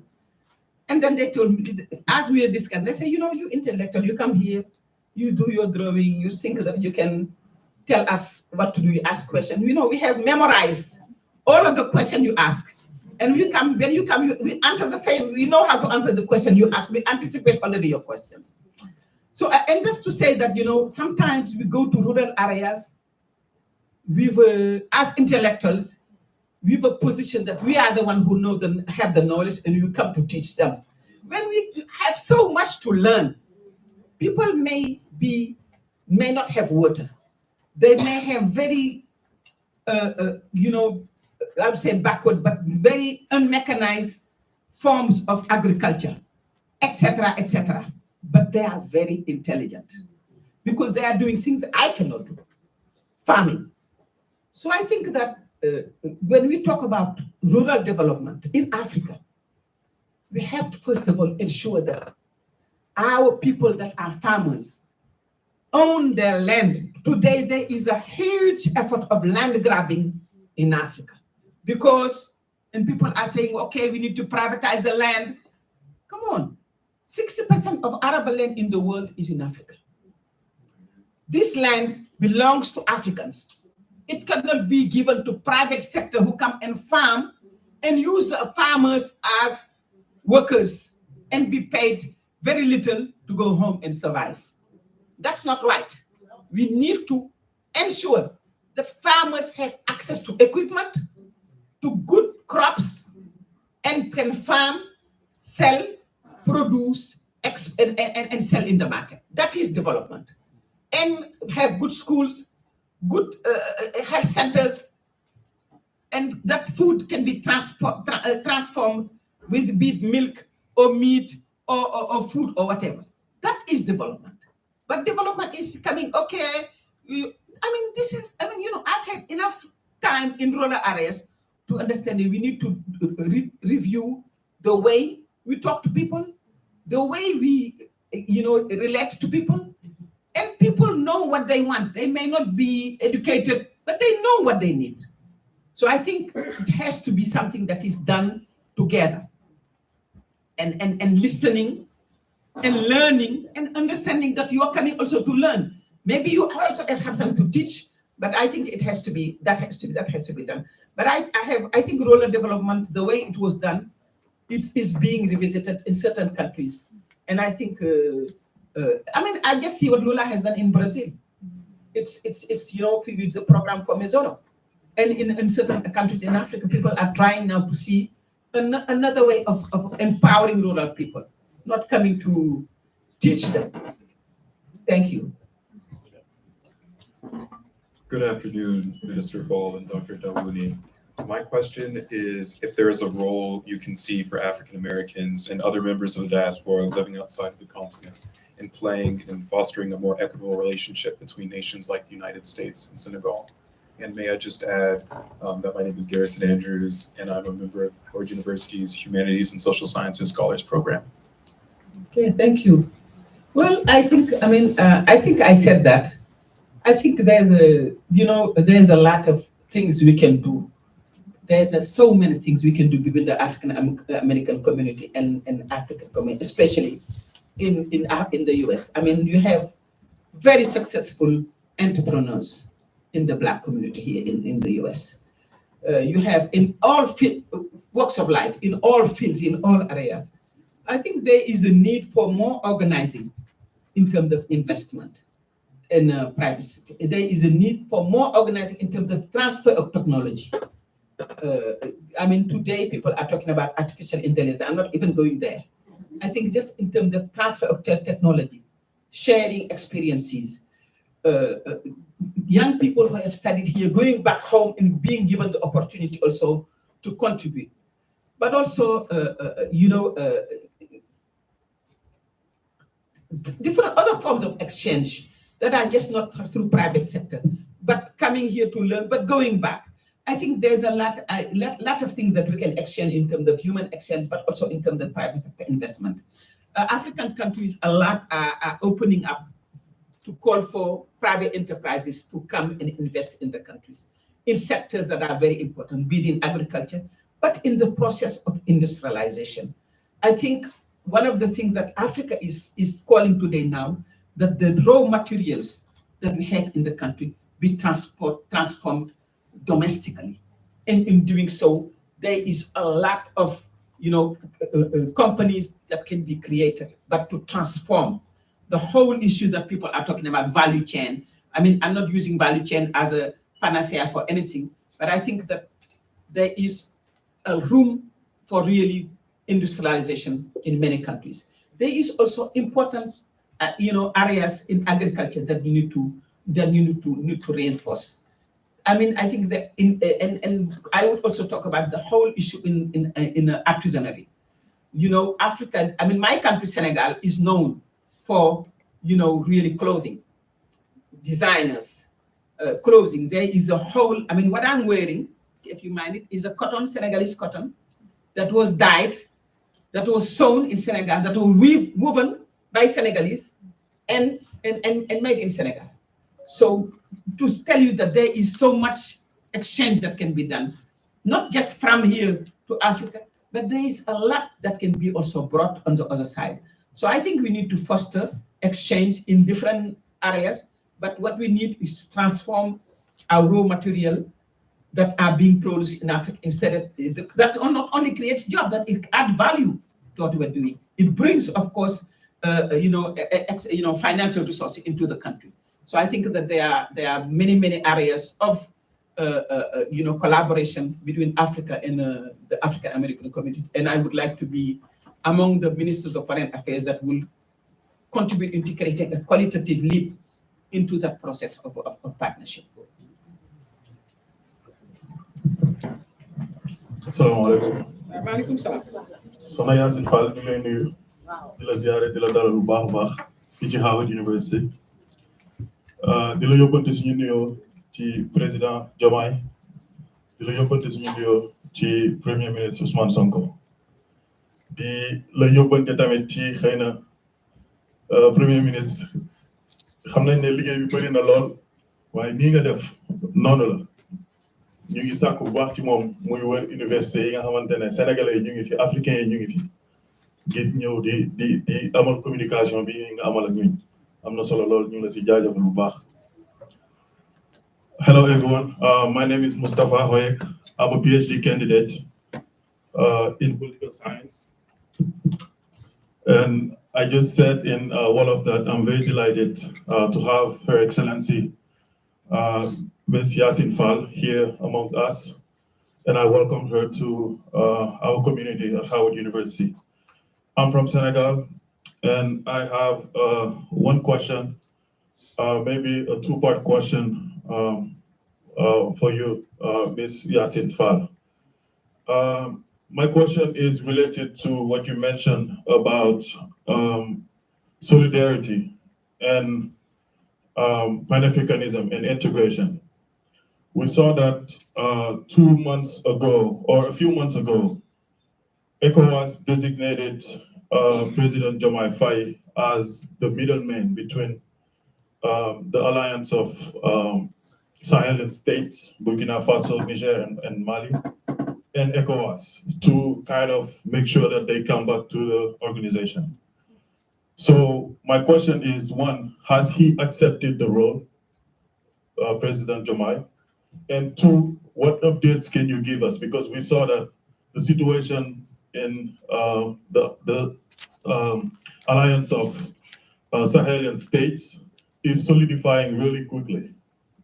This past week, we learned that they now have, or they are planning to have, a passport within the 3 countries. So that means that things are moving fast. What is being done to make sure that they come back to ECOWAS? Or does Senegal have any plans in joining them? Those are my 2 questions. Thank you.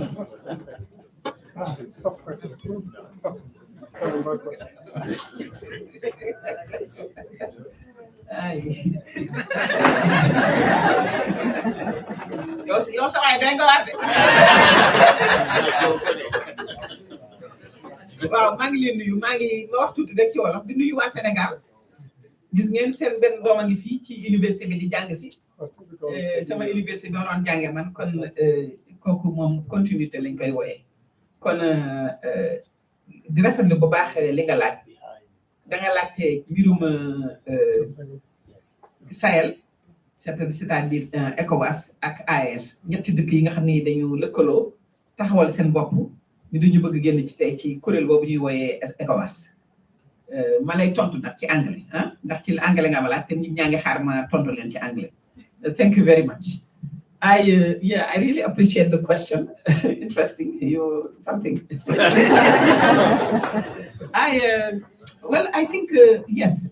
President Bassirou Diomaye Faye was asked with two other presidents, the President Tinubu of Nigeria and the President of Togo, to together to kind of facilitate a discussion with our brothers of ECOWAS, of IS, the three countries, Mali, Niger, and Burkina Faso, that came out of ECOWAS and decided to create IS. I want to reiterate that, Senegal feels that it is important to keep the regional entity, ECOWAS. Organization always have problems and challenges. Of course, we're not saying ECOWAS doesn't have challenges. We were in the opposition when the blockade against these countries were against Mali, and we condemned it. And we are saying also that there are some governance issues that need to be addressed within ECOWAS. Because even when our political party was banned, or when we were fighting for justice and just asking for fair elections based on our constitution, there was no, support from ECOWAS on us because we were in the opposition. But besides that, we feel that regional entities are important. They are critical economically, politically, socially. Now we have three of our members, of our brothers and sister countries that left and constituted IS. We have engaged talks with them. President Diomaye has appointed Professor Abdoulaye Bathily to be his special envoy for this effort, and he's discussing with the leaders in Nigeria and in Togo to discuss with IS on how can we find common grounds and discuss. It doesn't mean that we will be successful, but we will try.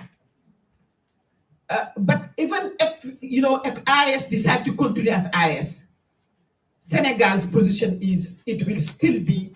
These are brothers and sisters that live in other countries. Malian and Senegal we are the same family. We didn't decide to be born there. We didn't decide to live there, so we cannot move. So we are bound to work together. I speak to the Minister of Mali all the time, regularly. Minister Abdoulaye Diop is my brother. We speak all the time. Abdoulaye Diop, I'm saying hello to you. Je te dis bonjour. Je sais que tu es en train de m'écouter. Donc nous sommes des frères.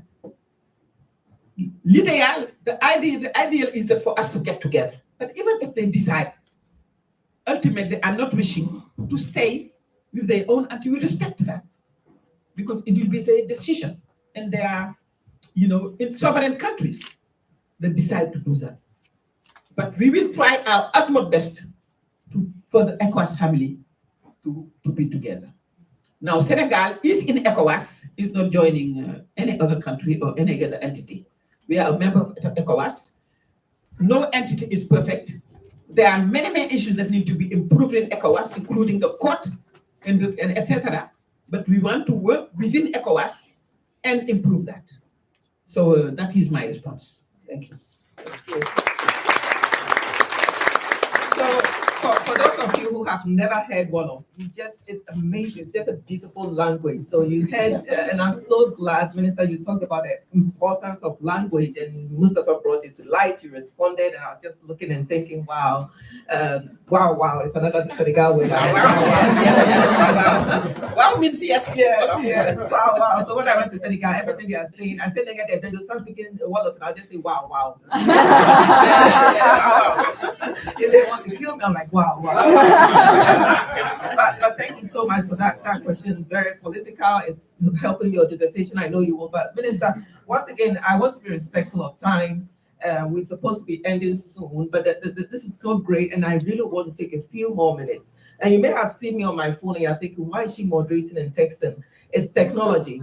And I'm responding to my big professor, who I call Nijai, which I understand is Uncle Sham, Professor Sham, who is with who couldn't be here with us, but is in Senegal, as you mentioned, Dakar, Banjul, attending to a family issue.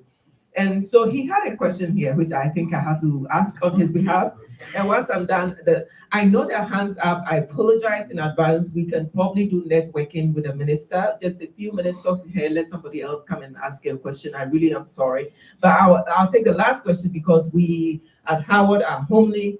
And when we have guests, we need to give them audience. So I'll give the last question to our audience here once I'm done. And I know that there are many other audience guests amongst us, but apologies. I also want to recognize the Senegal attaché for security at the Senegal embassy. And thank you very much for coming with us, and many others who I may not know, but you're all welcome. So Professor Sham's question, he says, and you mentioned this, Senegal is commemorating the 1944 Charoy, I didn't say it well, Charoy massacre of African soldiers who fought for France. You mentioned that. What's the significance of this for Senegal, Africa, and the diaspora? What's the significance of the commemoration in December? Well, thank you, Mbaye.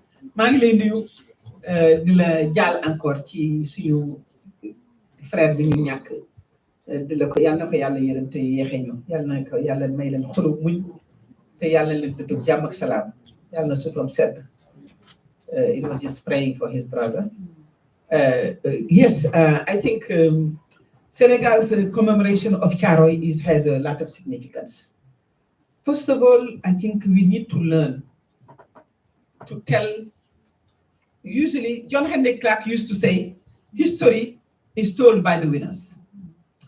We were not the winners, but we want to tell this history. I think as Africans, we need to really accept and recognize and make an extra effort to tell our history. Our young people are completely lost when it comes to history. They do not know their history. So it is a very important, and I all invite you to come to Senegal. We have two major events, and one of them is going to be very nice. It's the Dakar in November, and you can stay until December and be at the Charoy commemoration. So the commemoration of Charoy, first of all, is a very important event for us to tell our history and our side of the story. Because up to now, the French have been telling their side of the story. They didn't accept to release the documents that they are having in the archives. And we are saying we are demanding France to release the archives of the Charoy massacre. We are also saying that, recently President Macron tweeted that 6 members of the Charoy massacre died for France and was recognized. And our Prime Minister immediately replied and said, excuse me, this is not for you to say that these people, 6 people died for France.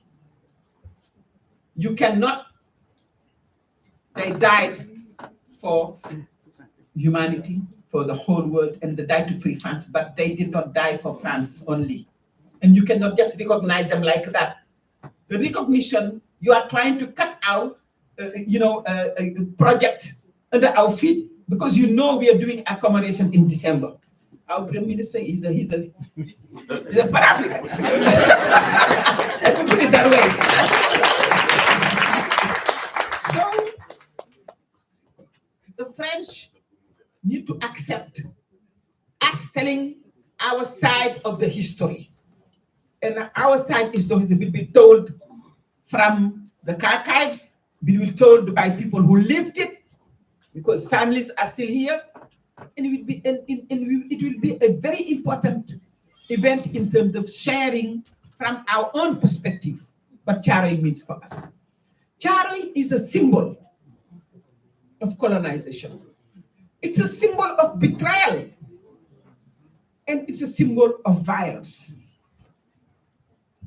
Because betrayal, you cannot have people come to your country, help you fight Germans who invaded you, took your economy, even changed your money at some point, help you get freed, who captured your wives and your children and your country. They go back to their country, they ask for little money for you to pay them, and you kill them. That's a betrayal. Charoy has a meaning.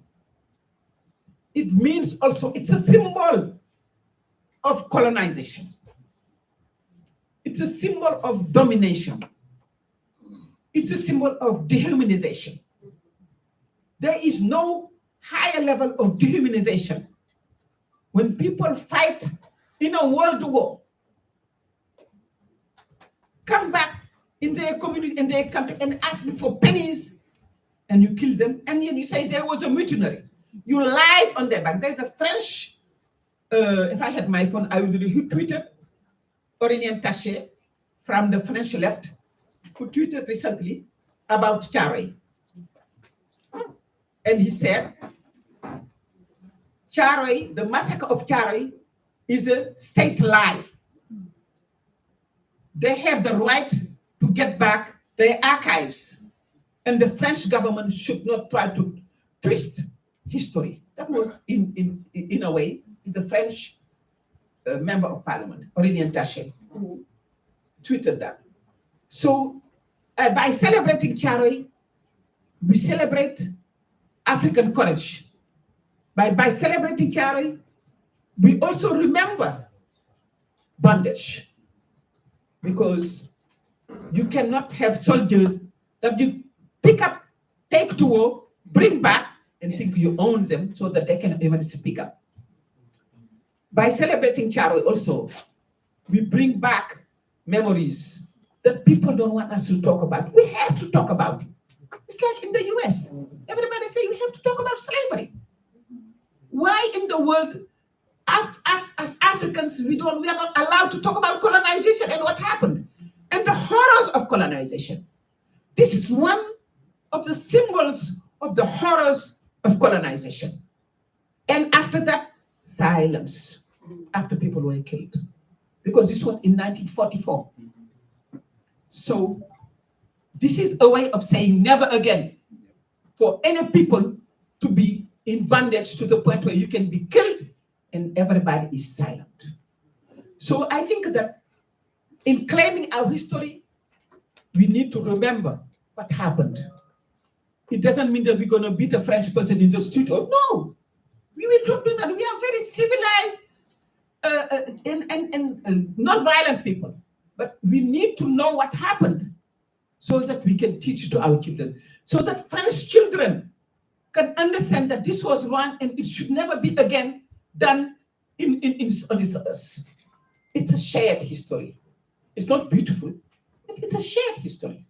So it is very important for us, and many Senegalese heard about Charoy, and again, salute to our brother, our elder, the late Ousmane Sembène, the giant, who made a movie on Charoy. But when we go back and unearth what happened, and all of the institutional lies to conceal what happened, I think we will own this part of our history. That's what I want to say.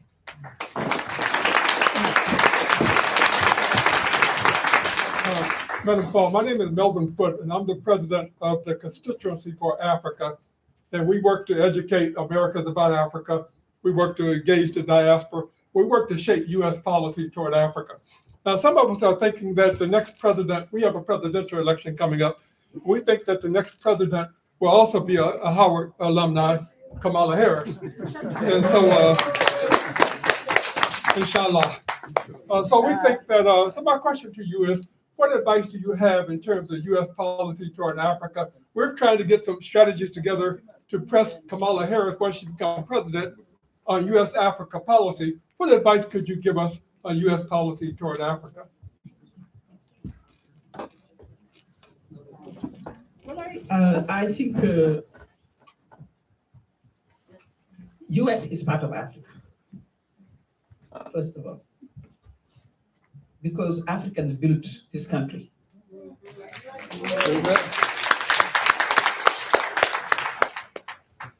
Africans built this country. Slaves built plantations, they grew the food, and a lot of monuments here were built. You remember even Michelle Obama said that I am coming in a house built by slaves.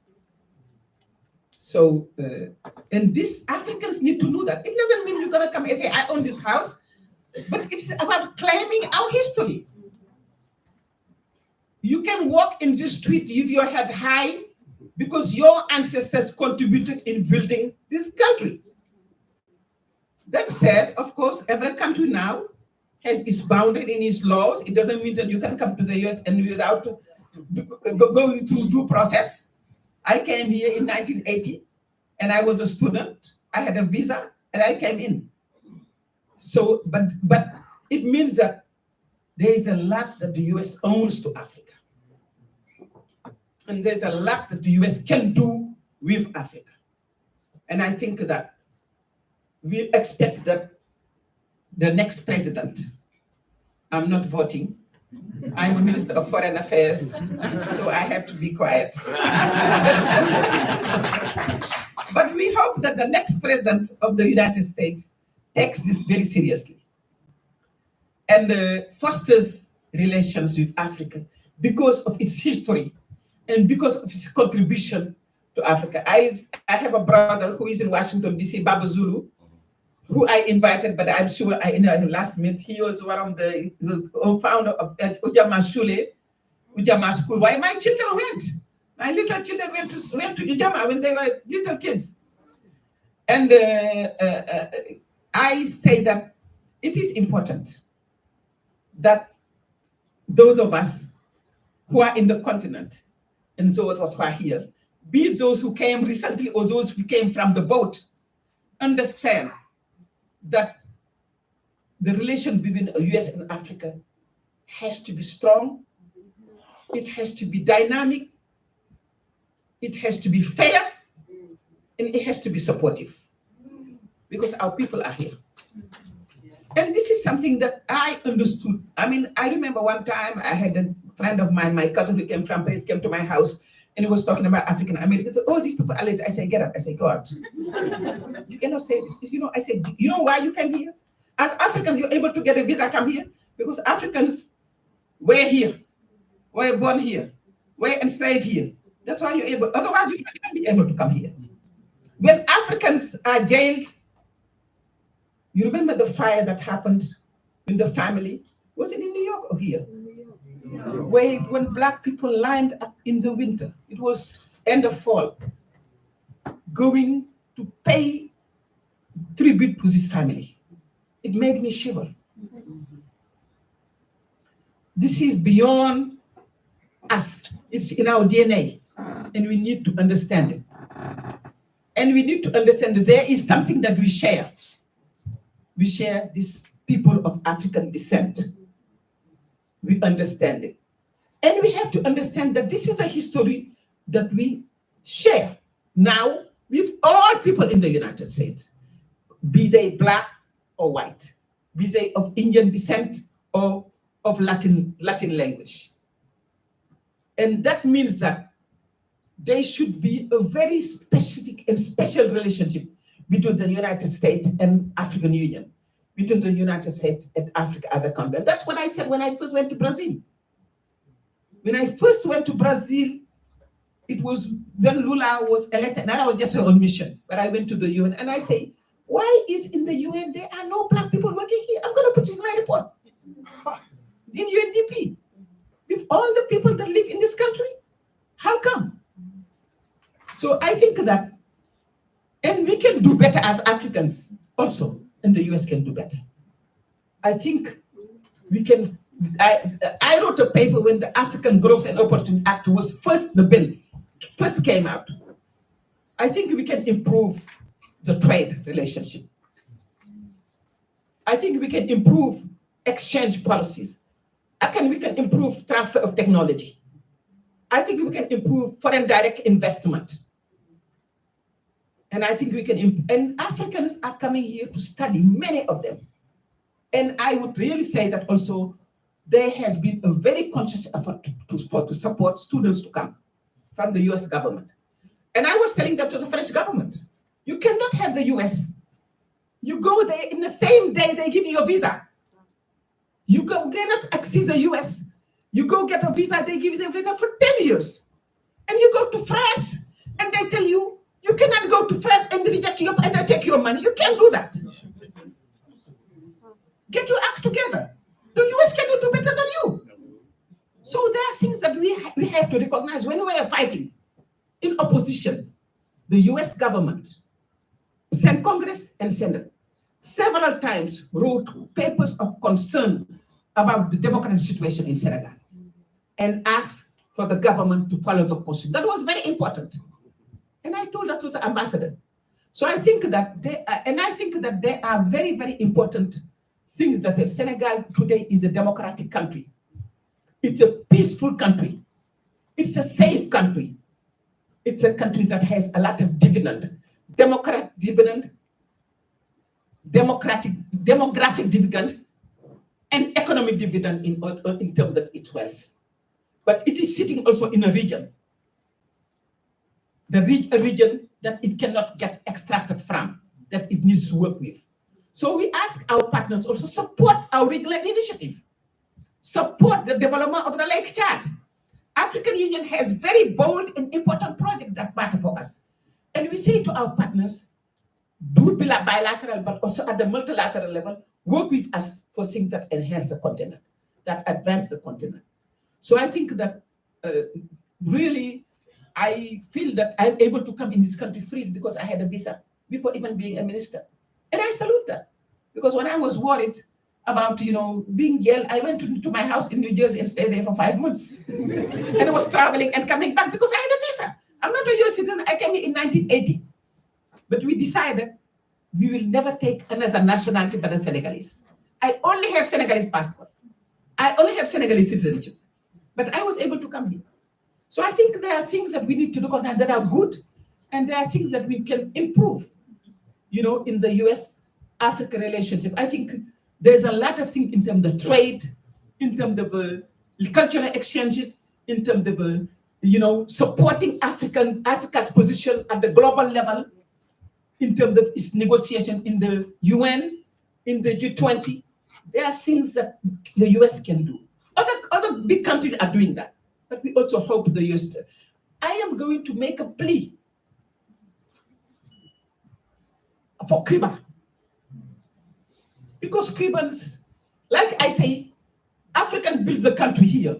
I mean, they didn't build everything here, but they built a lot at the beginning. Cuba, like Brazil, these are our people who are there, many of them. And I hope that the blockade that is put on Cuba, I'm asking the US to remove it. As an African woman, not as a minister, just as an African woman, I think that President Obama had started doing many, many things, many steps, and that can be continued. So as Africans, we talk as Africans, but we talk also for our diaspora everywhere in the world, where things are, things that are being done to countries are impacting communities and the whole,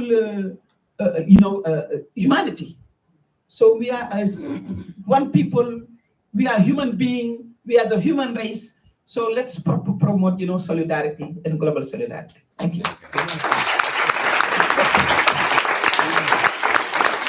Thank you so much. So we started off with African integration, and that's your title, your ministerial position, and we've ended up with African American and Africa America integration. I mean, how great is that? We've gone global and we've come back home. So we really appreciate the fact that we should focus on African American, American Africa relations. And it starts off with us individuals, the Africans, the African Americans here in the United States, here at Howard University, where we are all here. And the Mecca is a crossroads of Africa in the US, where we have students from all over the world, the Black diaspora world, and also Asia and other parts being here. So let's the integration begin at home. Howard. Minister, it's been such a pleasure and an honor, and I know there are hands in the audience, and I have to close my eyes and speak because I am so sorry. But before we do that, I have a couple of papers in my hands here, and it's for protocol that I recognize a few names in our audience here. So pardon me if I misspell it because I don't have my reading glasses, but I would like to recognize Her Excellency, the Ambassador and of Guinea. And so Mrs. Sidibe Fatoumata Kaba, please give us a wave. Thank you. Thank you for coming. This is an example of integration support within the Sahel region, within Francophone Africa, within Africa. So thank you, Mrs. Kaba, for coming. I would also like to recognize the Dean of the Diplomatic Corps. If you are in the audience, please rise and give us a wave. Thank you very much for coming and for supporting us.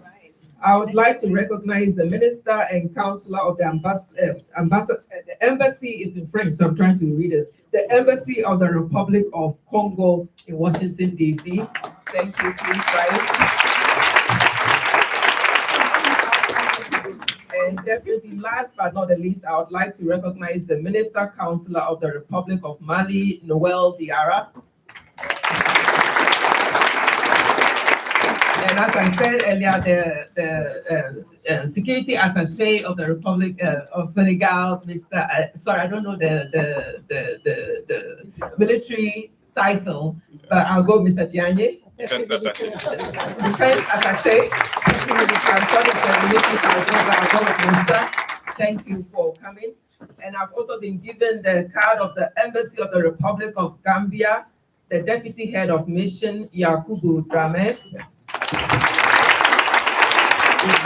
And if you are ever in Senegal, you have to go to Gambia. It's across it. I did that, and it's a beautiful city as well.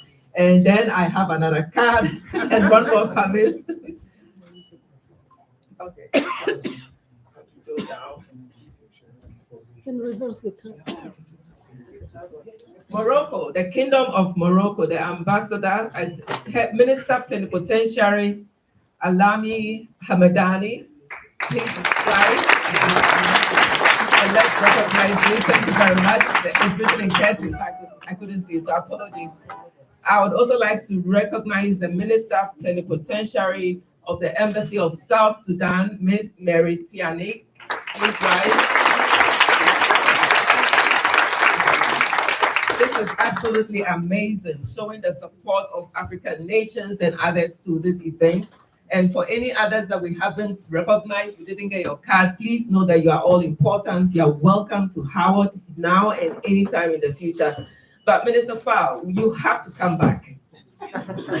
You have to come back, and please make sure when you're coming, you bring us some chop, which is my favorite dish, so we can have a real party. And so I really thank all of you for coming. I would like to recognize the students in the audience, Tamia, my student, El Haj, like I said, Mustafa, of course, and many others, and those who asked the wonderful questions, the students and others. I know I couldn't get to everyone. I would also like to recognize and thank my colleagues, the departments and centers that co-organizes the Center for African Studies, the Department of African Studies, the Department of Economics. I don't know if Dr. Swinton is with us, so Mary Swinton. Oh, you are here. So that's your home department. That's the chair of the department, Minister Swinton. Thank you. Sorry, Dr. Swinton, thank you. He has this one, yeah. I'd also like to recognize the Bank Center for International Affairs for being a co-sponsor of this event. And of course, we would also like to recognize the Center for Women, Gender, and Global Leadership. Dr. Veney is here with us. And even though the Department of Political Science may not be on the paper, I would like to recognize the Department of Political Science because that is my home department. And so we also contributed by me being here and for us to know that the politics is all part of this and sign up for our major in international affairs and learn about Senegal and the global world. And so many of you, thank you for your time. There's going to be a reception, so please wait and have some food. But before we do that, I was also given the order by the president of the university to give a present to Dr. Habib Sai. Dr. Habib Sai, who is the husband of Minister Fall. And I remember President Barack Obama say, I'm the husband of Michelle Obama. So we also need to get men to say, I am the husband of the big woman. In the interest of peace, I'm not going to say who's a big person in that family. But we heard from Minister Fall, she's stubborn, and I'm sure the stubbornness has led to a lot of peace. And you can see they are still together. So Dr. Sai, I've been given the order by the president of Howard to give you this gift so there'll be peace at home. And you are also at Howard alone, so we're going to give this to you.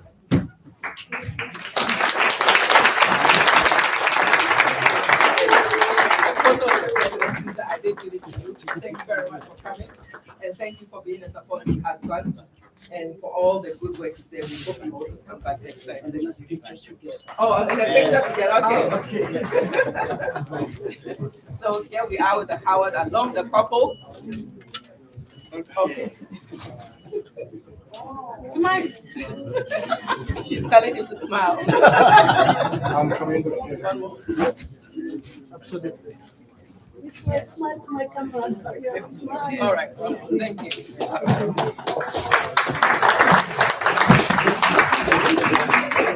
So once again, thank you very much. Once again. Thank you very much. And before we go out to eat and practice some Wolof, I would like to invite Dr. Veney again to give closing remarks, and I'll hand over to him. Okay, yeah. You have Cardi. Okay, you have my number. Okay. Wow. Wow. Wow. I'm gonna make this brief. I could go on and on and on. I took a whole lot of notes, but I'll make this brief. The minister, the honorable minister, took us to class today. She had a class. She took us to school. And I could say so much, but I won't. I just appreciated everything that you said. And what you ended with in terms of Africans being in the United States, Africans built this country, and Africans being in the United States, it really hit home. What she said, everything hit home, but I just want to highlight a couple of things. What she said about, is it pronounced Chas?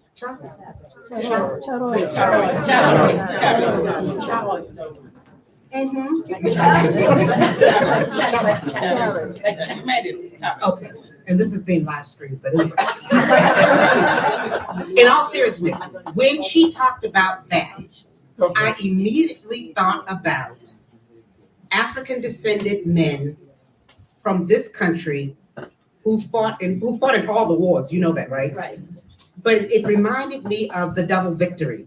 They fought in World War I, came back and had all kinds of problems. They fought in World War II. Some of them were killed in their uniforms. And I know you've all heard of Medgar Evers, who served in World War II and came back and went to Mississippi and joined the NAACP and tried to make a difference. And of course, we know the man was shot in his back, in his driveway. So I'm saying this because we have so much in common. And what she was talking about in terms of the diaspora and how we need to commit to it and be a part of it. And I'm happy to say that I spent 5.5 years in Nairobi, Kenya. We have a lot in common. I took Air Afrique the first time I went to Africa. I didn't know it was called the Matatu because it stopped all up and down West Africa. I grew up in a village. I really did. I grew up in a village. So we have a whole lot in common the two of us, and I actually met you years ago. We'll talk later. Don't mention him. So I want to take this opportunity to thank you for sharing your knowledge with us, your expertise with us, your pathway to leadership with us, and your humor. Thank you so much for spending this time with us. We could not have asked for a better presenter, and also we could not have asked for a better moderator. Dr. Dawuni is absolutely the best. And you all have been a great audience. Having said that, I don't want to take up any more of your time, but I would invite Dr. Swinton to come and give some remarks as well. Thank you. Thank you very much. So I'm reading greetings on behalf of the Department of Economics. And when this program first was thought of, Ms. Ball said that the Department of Economics had to be involved.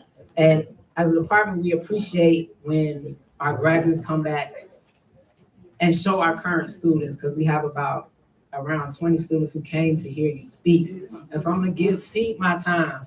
And before I do, I want to thank all the faculty from the Department of Economics who are in the room. We have about half our faculty came. Hopefully they'll get to talk to you in the reception, but I'm gonna cede my time to one of our graduate students to give thanks on behalf of our students from our department.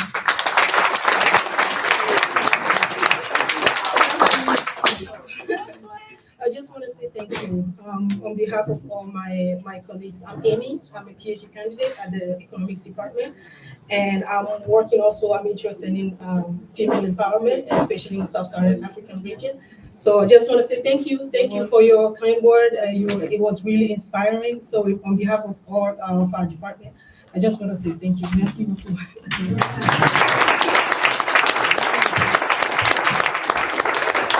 Thank you, Minister. I know you've spoken a lot. I don't want to say you want to respond, but you respond to you during the reception. So once again, everyone, thank you. And this is what we're going to do. I know there's a lady in the back who really has been raising her hand. She's standing. She's praying that God will grant her favor, that I'll call her name. But I'm going to give you the opportunity to walk the minister out of the room so you can talk to her. So please come down. I don't know your name, but you come down, please. I know her from 1985. She taught us dance. Oh. So I want to know what you're going to bring me ballet. Oh, okay. So there we go. All right. Okay, so there we go. Very much at it. So please come down. Yeah, and then you walk the minister out. So this is what we're going to do. We're going to go over for the reception. The lady will walk the minister as they talk about ballet. And we'll kindly ask the audience in the front, all members of the diplomatic corps, to please walk out first to the reception. And then everyone else who is local, we are home, let's give our guests the opportunity to walk out, and we follow them, and we have a great time, a reception, conversation. And she wants, okay, so now, after, okay, so you can talk to the security guard who will get you to talk to the minister. So once again, ma'am, please, the minister will follow you as you walk her down. And then members of the diplomatic corps, please follow.